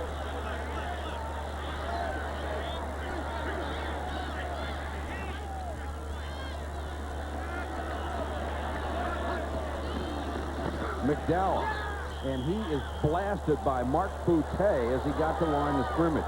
Joe, the psychological part of this for a team with a losing record like Tampa Bay and with a losing history is that they stand there and start to say, uh-oh, here we go again. Self-doubt starts to creep in. That's why Sam's got to really convince his charges and say, hey, look, we have a 3-point lead. Let's consider it like it's the beginning of the game. We've got a 3-point lead. Let's go get some more points. That's what he has to tell his offense. No gain on the last play, 2nd and 10.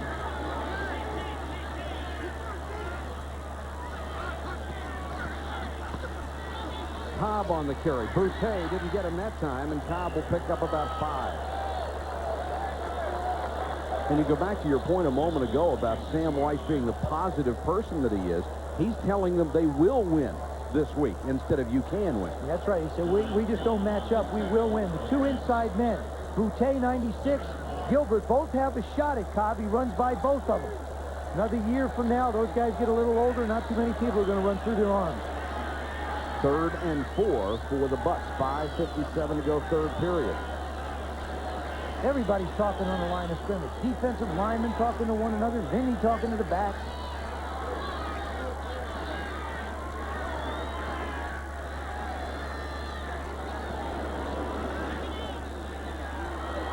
Vinny with some pressure this time, got away, and now he's sacked. Sean Gilbert, the number 1 draft choice, the man who got him. The first sack of the ball game, a loss of 11. Good pressure up front. Actually, that should be a coverage sack. You count 1 1,000, 2 1,000, 3 1,000, 4 1,000. Actually had enough time. Somebody coming over to try and help out. Charles McRae winds up running into him.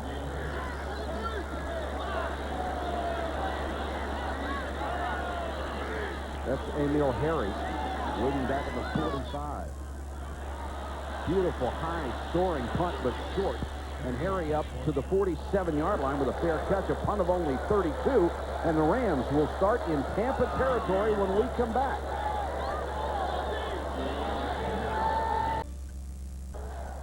Tampa Bay over the Rams, 27-24, 5:05 to go, 3rd quarter. Let's run down some of the league-wide statistics. The leading receivers in the NFL. And Sterling Sharp with 88 catches. He has a legitimate shot at breaking Art Monk's record of 103, which was set in 1983. And look who comes into Houston next week. Sterling Sharp, Brett Favre, and that wide-open, explosive Green Bay Packer offense. And we'll have to get on Sterling about the touchdown that almost wasn't today. 3rd straight time the Rams have started in Fox territory. Everett to throw. Quick out to Price. And he'll pick up about 5. Price wrapped up by Marty Carter, the strong safety. Price has caught a lot of balls this year, as has Pat Carter, the other tight end. One of the reasons that Henry Ellard's numbers are down. Price with 24 catches coming into this game. There's another reason. Henry Ellard was the featured receiver for so many years because he was the best they had. Now he's playing one position, and there are complements in other areas, so he doesn't get as many balls. Gain of 4 on the last play, 2nd and 6. Everett gives it to Del Pino, and Del Pino tripped up. Nice tackle, Derek Brownlow.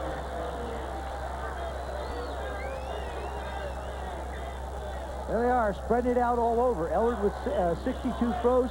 He's a wide receiver. You don't figure with that many, but look at Cleveland Gary. 44 balls thrown to him, 40 receptions.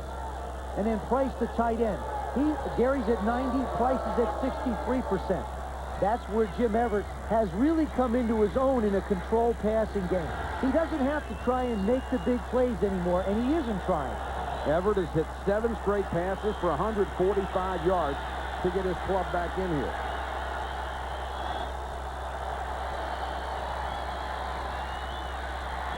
Everett throwing over the middle. Lang has it, made the catch, and then fumble.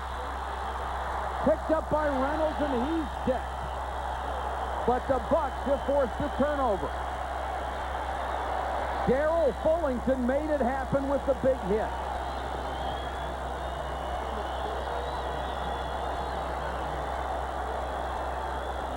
David Lang just having a difficult time with the football. Two very unfortunate things. On the kickoff, he runs into Del Pino. Here, he just absolutely wins out of the backfield. I mean, he's wide open. Great move to get away from Brownlow. Then Fullington makes the exceptional play, knocking it away. So the Bucs get a turnover of their own and start from the 23. Todd. Green got a hold of the shirt, then got some help coming up from the secondary. Todd Light assisted on the tackle. David Lang with 2 turnovers tonight. Their fastest back. Really does a great job, but he doesn't really get a chance. He doesn't actually see Fullington coming up. As soon as he turns, Darrell is in his face. He just swats at the ball and knocks it out of his hand. And Reggie Cobb with 84 yards rushing has hit the 1,000-yard mark. The first 1,000-yard back for this club since Wilder in '85. Vinny throws, and it will be complete behind the line of scrimmage to McDowell, who's wrapped up in a hurry. Roman Pfeiffer, good job in the middle. And boy, the Rams defense looks so much better in the second half than they did in the first. That time they threw a little change up at Vinny Testaverde. You got to remember, when you're not in a huddle, when you're at the line of scrimmage, you're out there trying to confuse the defense. You want them on the field. If they start changing fronts and bringing different looks at you, you don't really have time to regroup back in the huddle. You have to do everything standing there. It puts a lot more pressure on Vinny. 3rd and 8. They'll go with 3 wide receivers. And McDowell is the single setback.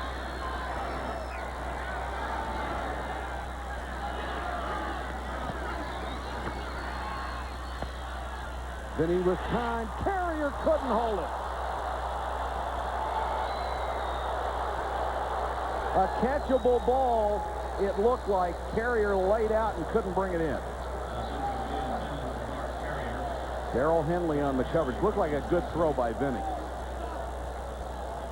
The story of a year. Nice throw by Vinny. Hangs it up in the middle. Carrier reaches up. We saw 2 Ram receivers, Price and Ellard, make great catches extended, allowing the Rams to go in for some points. On the other side of it, we saw one get away from the Bucs. And Darrell Henley is the injured Ram. We will check on his condition when we come back. Now for the Levi's Loose Jeans Player of the Day. This one is easy when you set an all-time NFL record for touchdown catches, as Jerry Rice did today with number 101. It's easy to see why you're our player of the day. Congratulations. Let's go back to the big sombrero. All right, Chris, and he's marvelous, isn't he? Darrell Henley able to get up and walk off to the sideline, and it was a little scary here considering recent events in the NFL, because Henley got his head stuck in the action there and came down, and it was just a little bit frightening for everybody. Straczynski is on to punt to Harry. It's a 4th and 8. Beautiful kick. Harry back to the 33. Fair catch. Punt of 42 and no return. ESPN's college basketball will continue this Wednesday night at 7:30. The 17th ranked Orangemen of Syracuse will go against Tennessee at 7:30 Eastern. Then 20th ranked Tulane against number 8 Memphis State will follow approximately 9:30 Eastern times. And we have already had just some sensational games in college basketball. Looks like March already the way they're playing. Jim Everett giving out the play in the huddle. He's hit 19 out of 29, 260 yards, 8 straight. Those are his numbers in the second half. He's been on fire.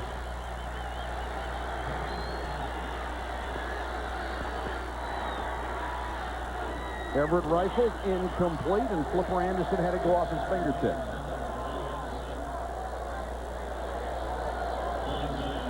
One of the grand old men of the game, Jackie Slater, 17th year. He has blocked for 6 different 1,000-yard rushers. 11 seasons he has blocked for a 1,000-yard rusher with the Los Angeles Rams. Of course, he is not what he used to be, but he is still a very serviceable offensive lineman. And Chuck Knox drafted him the first time he was the coach for the Rams back in '76. That's great. He's got a great attitude, tremendous enthusiasm for the game. Del Pino goes off the right side, got maybe a yard, could be 2. Darrell Fullington makes the stop. They've got those safeties up around the ball. That was a good defensive call by Floyd Peters. You see what happens when the Rams try and run. Their offensive line is really geared for straight-ahead blocking and pass blocking. Floyd signaling in the defense. If you can read those, good luck. I mean, everybody says they can read coaches' signals and they can anticipate it. I've stood across from a lot of coaches, and they change just one little thing, and you're completely lost. 7 yards or more. They've hit 30% on the season. Tonight they have doubled that. Everett throws near side. Ellard dropped it. Mack was right there, but the ball hit him in the chest.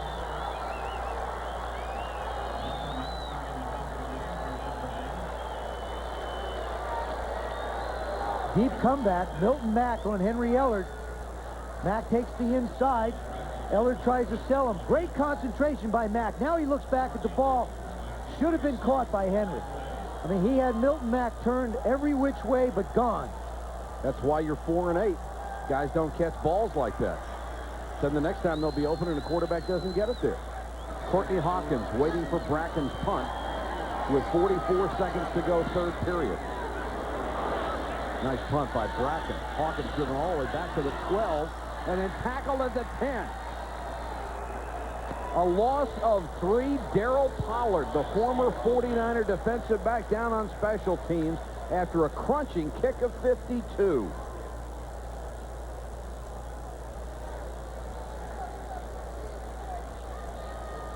Excuse me, Steve Israel. He really makes this happen at the line of scrimmage. The bump couldn't keep him away. Manages to get past the 2 guys trying to block him, and that's what speed will do for you. And he's also a great return man, although he hasn't been given a chance by the Rams to do it yet. Israel, a great player out of Pittsburgh, second-round draft choice. Chuck Knox said we had a good draft. We need a couple more. We'll be right back.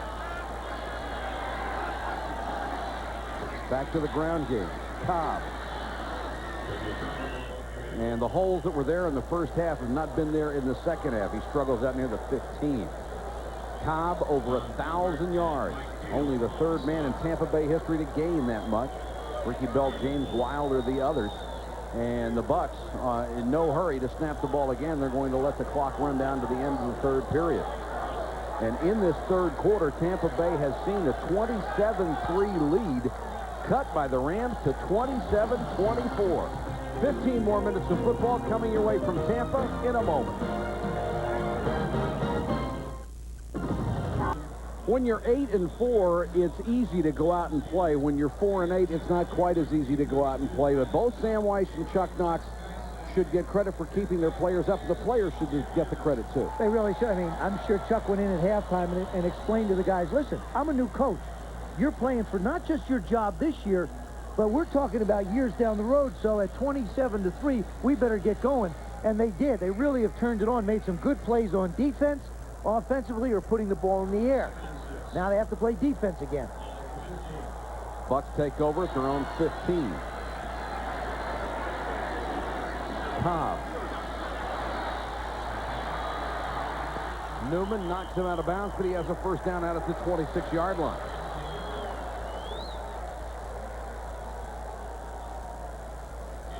Watch the great patience that Reggie Cobb has. He starts up. I mean, there's literally nothing there but he has the speed to turn it and get outside.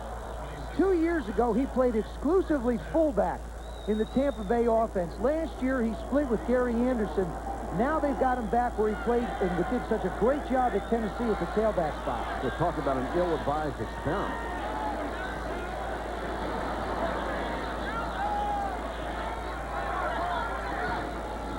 Cobb with a carry again. He'll lose a couple of this time as 3 Rams were in the backfield. Mike Peel, Kevin Green, and Sean Gilbert all there in a heartbeat. That was tackled by committee. Kevin Green up on the line of scrimmage where really he's most effective. He will make the commitment to the line, reads the block, does a good job of filling the hole. Sean Gilbert, he's right about the same place Cortez Kennedy was a year ago. Same type of ball player. Cortez, of course, asserting himself this year, doing a great job at the defensive tackle position. 2nd and 11.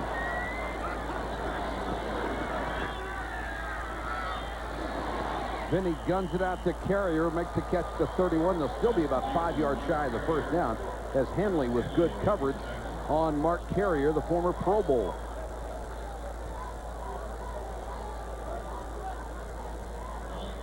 Your impression so far of Vinny Testaverde, the way he's played tonight? I think he's really improved. We showed his statistics. His passing percentage is up almost 12 points from where it was a year ago. His interceptions are down. I think he's becoming a much better. This is the best I've seen Vinny play in 5 years, I have to be honest with you. I thought his decision-making process tonight has been outstanding. On 3rd and 6. Vinny will try to get it by himself, and Gilbert won't let him. Stops him at the 30. Nice job by that coverage group. Nice job by the secondary of the Los Angeles Rams. Joe Vitt, the secondary coach, doing an outstanding job getting him in position. Watch this. He's locked up. He's locked up. He's locked up. The safeties are back here. He's got nowhere to go with the football. Pulled it down, got what he could. Everybody had somebody. 4th and 6 with 12:46 to go in the game. Straczynski will have to kick it away. Harry is waiting back at his 26. Neither team has put on much of a punt rush tonight.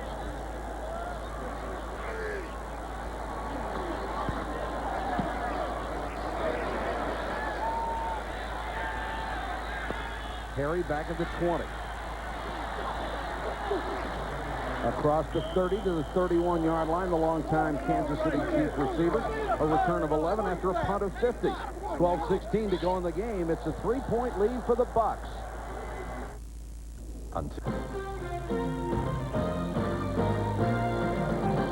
ESPN Sunday Night NFL is brought to you by Cadillac, changing the way you think about American automobiles. And by Levi's Dockers. Nobody does colors like Dockers. 12-16 left in the game. Tampa Bay 27, Los Angeles 24. Mike Patrick and Joe Theismann with you from Tampa, Florida. Everett takes over at the 31-yard line, down by a field goal.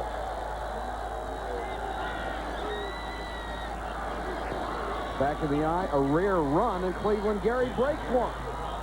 Nice cut by Gary, has 14 yards. Out to the 44. David Grant chased him from behind and made the tackle.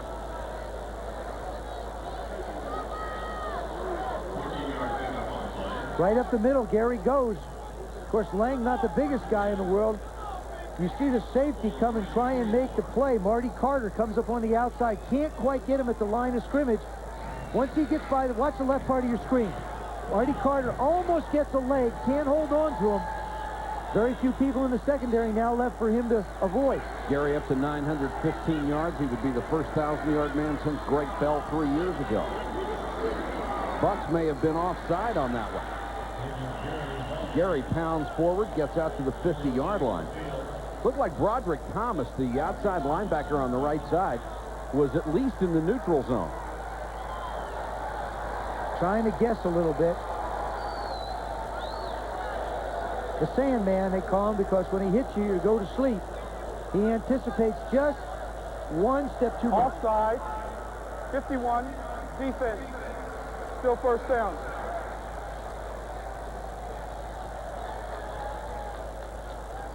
So that gives the Rams the ball right at midfield. And with 11:23 and the clock turning here in the ball game, they're within 3 points.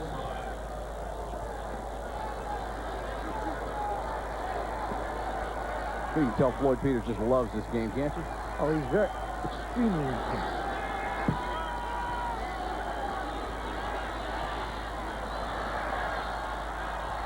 Flipper Anderson can't get there, and Milton Mack saw it coming all the way.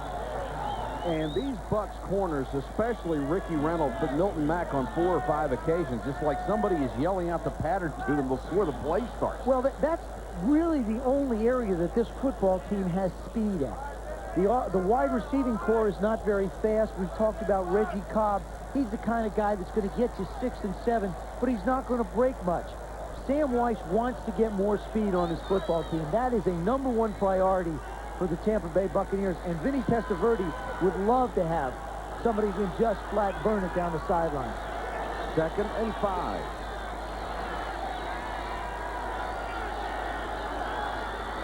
Six-man front for the Bucs. Sidearm pass complete, near a first down. Flipper Anderson made the catch. Be about a yard shy, and Jim Everett steps in the middle of a shoving match. Gerald Perry was over there ready to go after somebody.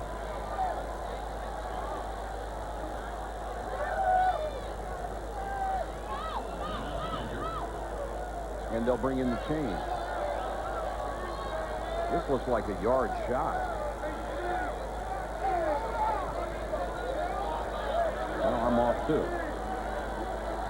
Short yard. Jim Everett reading the blitz this time. You'll see they've come from the outside. It's not bad when it's 3rd down and 10. You let the guy catch a 5-yard pass. Jim does a nice job of reading the defense. Problem is when it's 2nd and 5 and you run the blitz, he makes the reception, and you either get real close like this, or they pick it up. Santana Dotson, the rookie sack man, has been virtually invisible tonight. The offensive line's done a great job on it. 3rd and a foot. Gary lowers his head and hammers in there and should have it.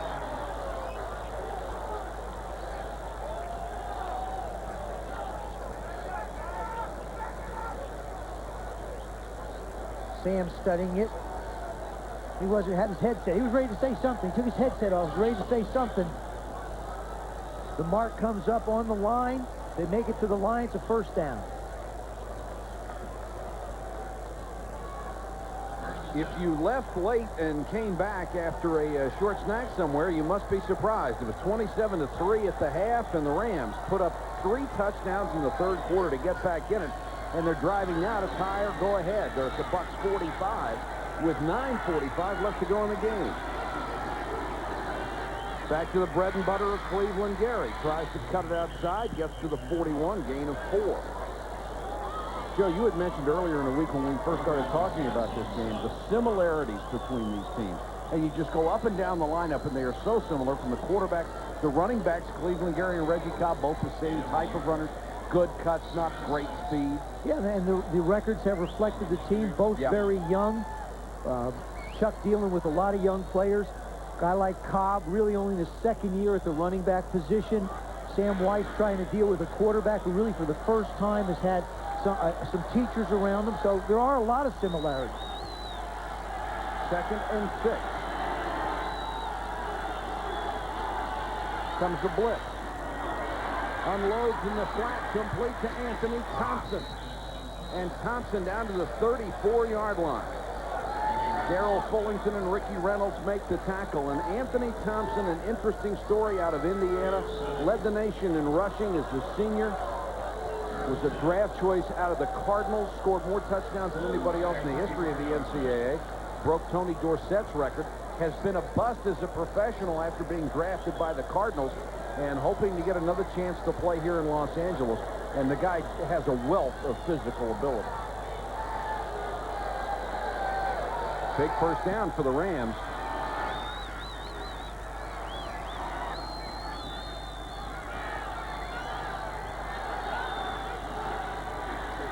Everett with a quick toss, and Flipper Anderson down to the 23 with Reynolds on his back. And if that's thrown well, you just can't stop. You can't stop it. And if you're gonna move your people up to the line of scrimmage, you got to take away the inside. And that's something the corners aren't doing. Everett just seeing the field very well. Good passing lane created for the offensive line. That time Flipper jumped inside of Ricky Reynolds. Felt like he should have gotten a lot more yards out of it.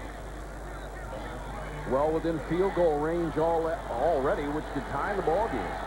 Everett now 22 out of 35, 282 yards. Play action. Wants a screen to the other side. Lang got a great block over there, makes a tremendous athletic move, and gets inside the 10. I think it was Pat Carter, the tight end, but somebody threw a sensational block on the screen. Boy, this is like student body right. You fake the pitch, left part of your screen, you roll everybody, bring the defense here, set the screen up on the backside. Broderick Thomas tries to make a play. Nice job by Jackie Slater. It was Slater. Makes the big block, gets Thomas down on the ground. Here it's coming at you. McCants almost making the play in the air. Slater gives Lang a chance to hurdle Thomas. 17-year veteran knows how to do it all. First and goal for the Rams. Keep it on the ground for a couple. Lang down to the 7.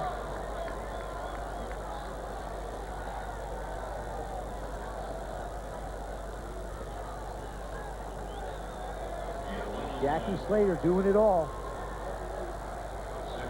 Just absolutely collapses that one side. Unfortunately, Gary had nowhere to run in there. That's amazing because from that tackle spot, he still gets out and runs. Tremendous conditioned athlete. Second and goal from the 8. We're down to 5:49 left.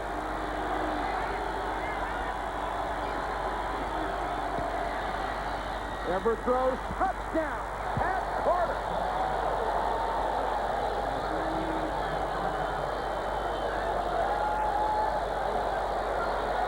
Down 27-3, they've scored 4 unanswered touchdowns. And you saw the look when the score was 27-3. Chuck Knox was the same way down on the sidelines. He was that way. Floyd Peters trying to find the answers. And Everett knows exactly where he's going when he reads the defense. This is a gimme. This is one of those little chippy 1-foot putts after you chipped up. Sendejas with an important extra point. Knocks it through. That makes it a 4-point lead. 5 minutes, 40 seconds to go. Jim Everett over the 300-yard mark. 3 touchdowns, and he's hit 10 different men. Have taken the lead 31-7 or 27 as Jamie Williams beaten on that last play for a touchdown. What happens on that particular play is you see him, they bring Price inside. Now, they have a play where they pop him real quick. What happens is Carter's sitting right there. Williams takes a step inside. Carter goes up into the end zone untouched. Williams gets caught in no man's land. He went, whoa, where'd he go? Just a little bit of a flex by the tight end puts that linebacker in a tough position. And the crowd here totally stunned. Their team was up 27-3. Now they're down 31-27. Short kick and the lateral at back. Courtney Hawkins out to the 35-yard line. So good field position for the Bucs. That last scoring drive, 70 yards, 6 minutes and 36 seconds. Carter finished it off with a touchdown. And Jackie Slater had a huge block on a key screen pass in that drop. Jim Everett, quarterback coach Ted Tollner, has to be very pleased with the job his quarterback has done tonight. And now the Bucs, who have delivered no offense in the second half, have to come up with something. Cobb on the draw. Larry Kelm slowed him up, and Green made the tackle at the 34. It's a loss of 1.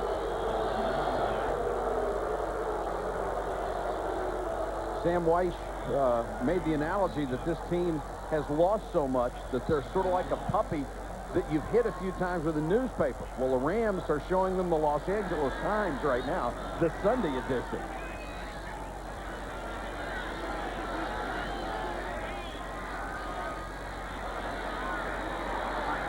We're under 5 minutes. Field goal would do the Bucs very little good at this point, down by 4.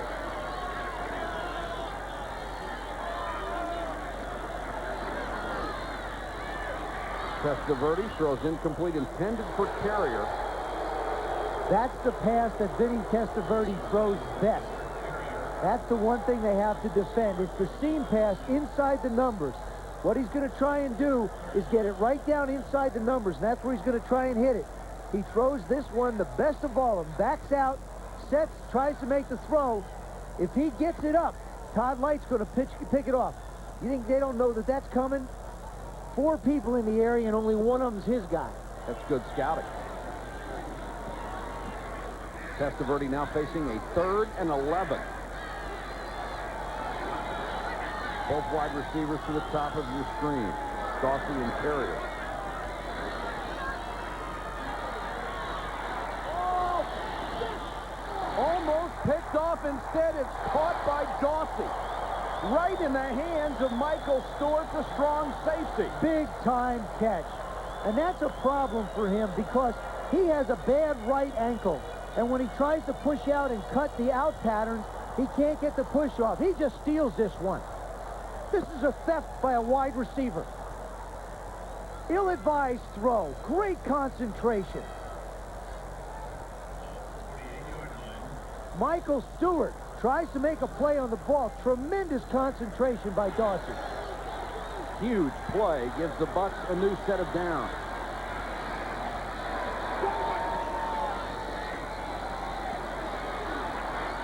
Vinny steps up, tries to spin out of a tackle. Thought about lateraling the ball. Gerald Robinson made the tackle. It looks like Vinny's out of rhythm. Sam wanted to keep him in a progressive throwing style. By that I mean, he told him very specifically, I want you to throw the ball to the underneath guy if he's there. If not, progress back to the next one, then to the next one, and throw it away. He's out of that progressive reading right now. 3:29 left in the game, 2nd and 11.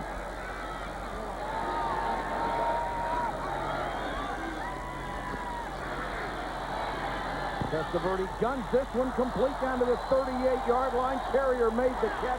Henley protesting, but they'll give him the grab. That's a heck of a catch. You could actually hear the ball hit his hand.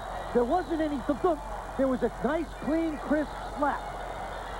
He's getting some real help from his wide receivers now. This ball's thrown down, but look at that. He gets down on it, cradles it for the reception. Well, when you turn over like that, you really show the official that you've got the ball. So there's no question.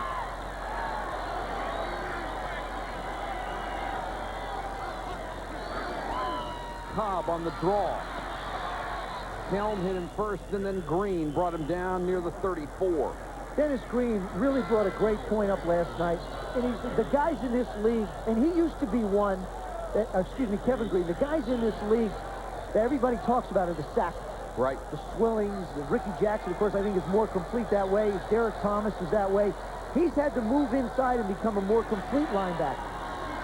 But like he said, I'm a trooper. I'm not going to complain about it. I'll do my job. Henley, great play to knock it away from Carrier. Oh, we've seen some good corner play tonight. Stops the clock with 2:08 left.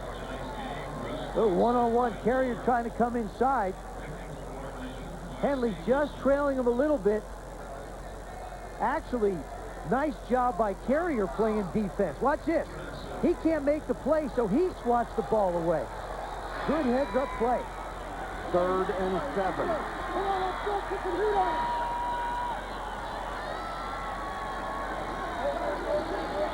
Four-man rush, no pressure.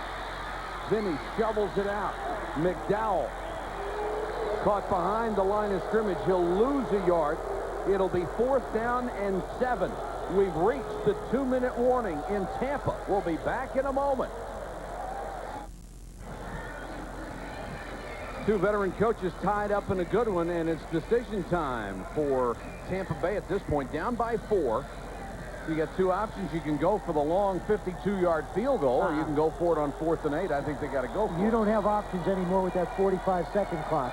That's taken away all kinds of options for you. Well, you've got all 3 timeouts left. The question is, can Eddie Murray still kick a 52-yarder? And there is Darrell Henley, who has had a tremendous second half.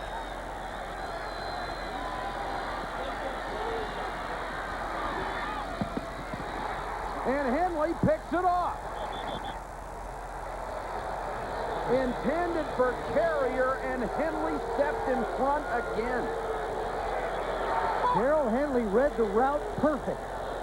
Last time, Dawsey knocked it away, or Carrier knocked it away. This time, there was no doubt. His second interception of the season. The way he's played tonight, he could have had 4. Doesn't really put a hand on Carrier, just reads the route. Ball's a little bit late coming out, and he just absolutely takes it away for the interception. Great job. Well, Vinny isn't happy and shouldn't be. Boy, for Vinny Testaverde, if he doesn't get the ball back, it would be a disappointing end to an otherwise terrific night for him. And now the Rams will try to kill the clock. Cleveland Gary, who now must hold on to it, stops at the line of scrimmage. Tampa Bay will use the first of its 3 timeouts. 1:45 left to go in the game. We'll be back in a moment.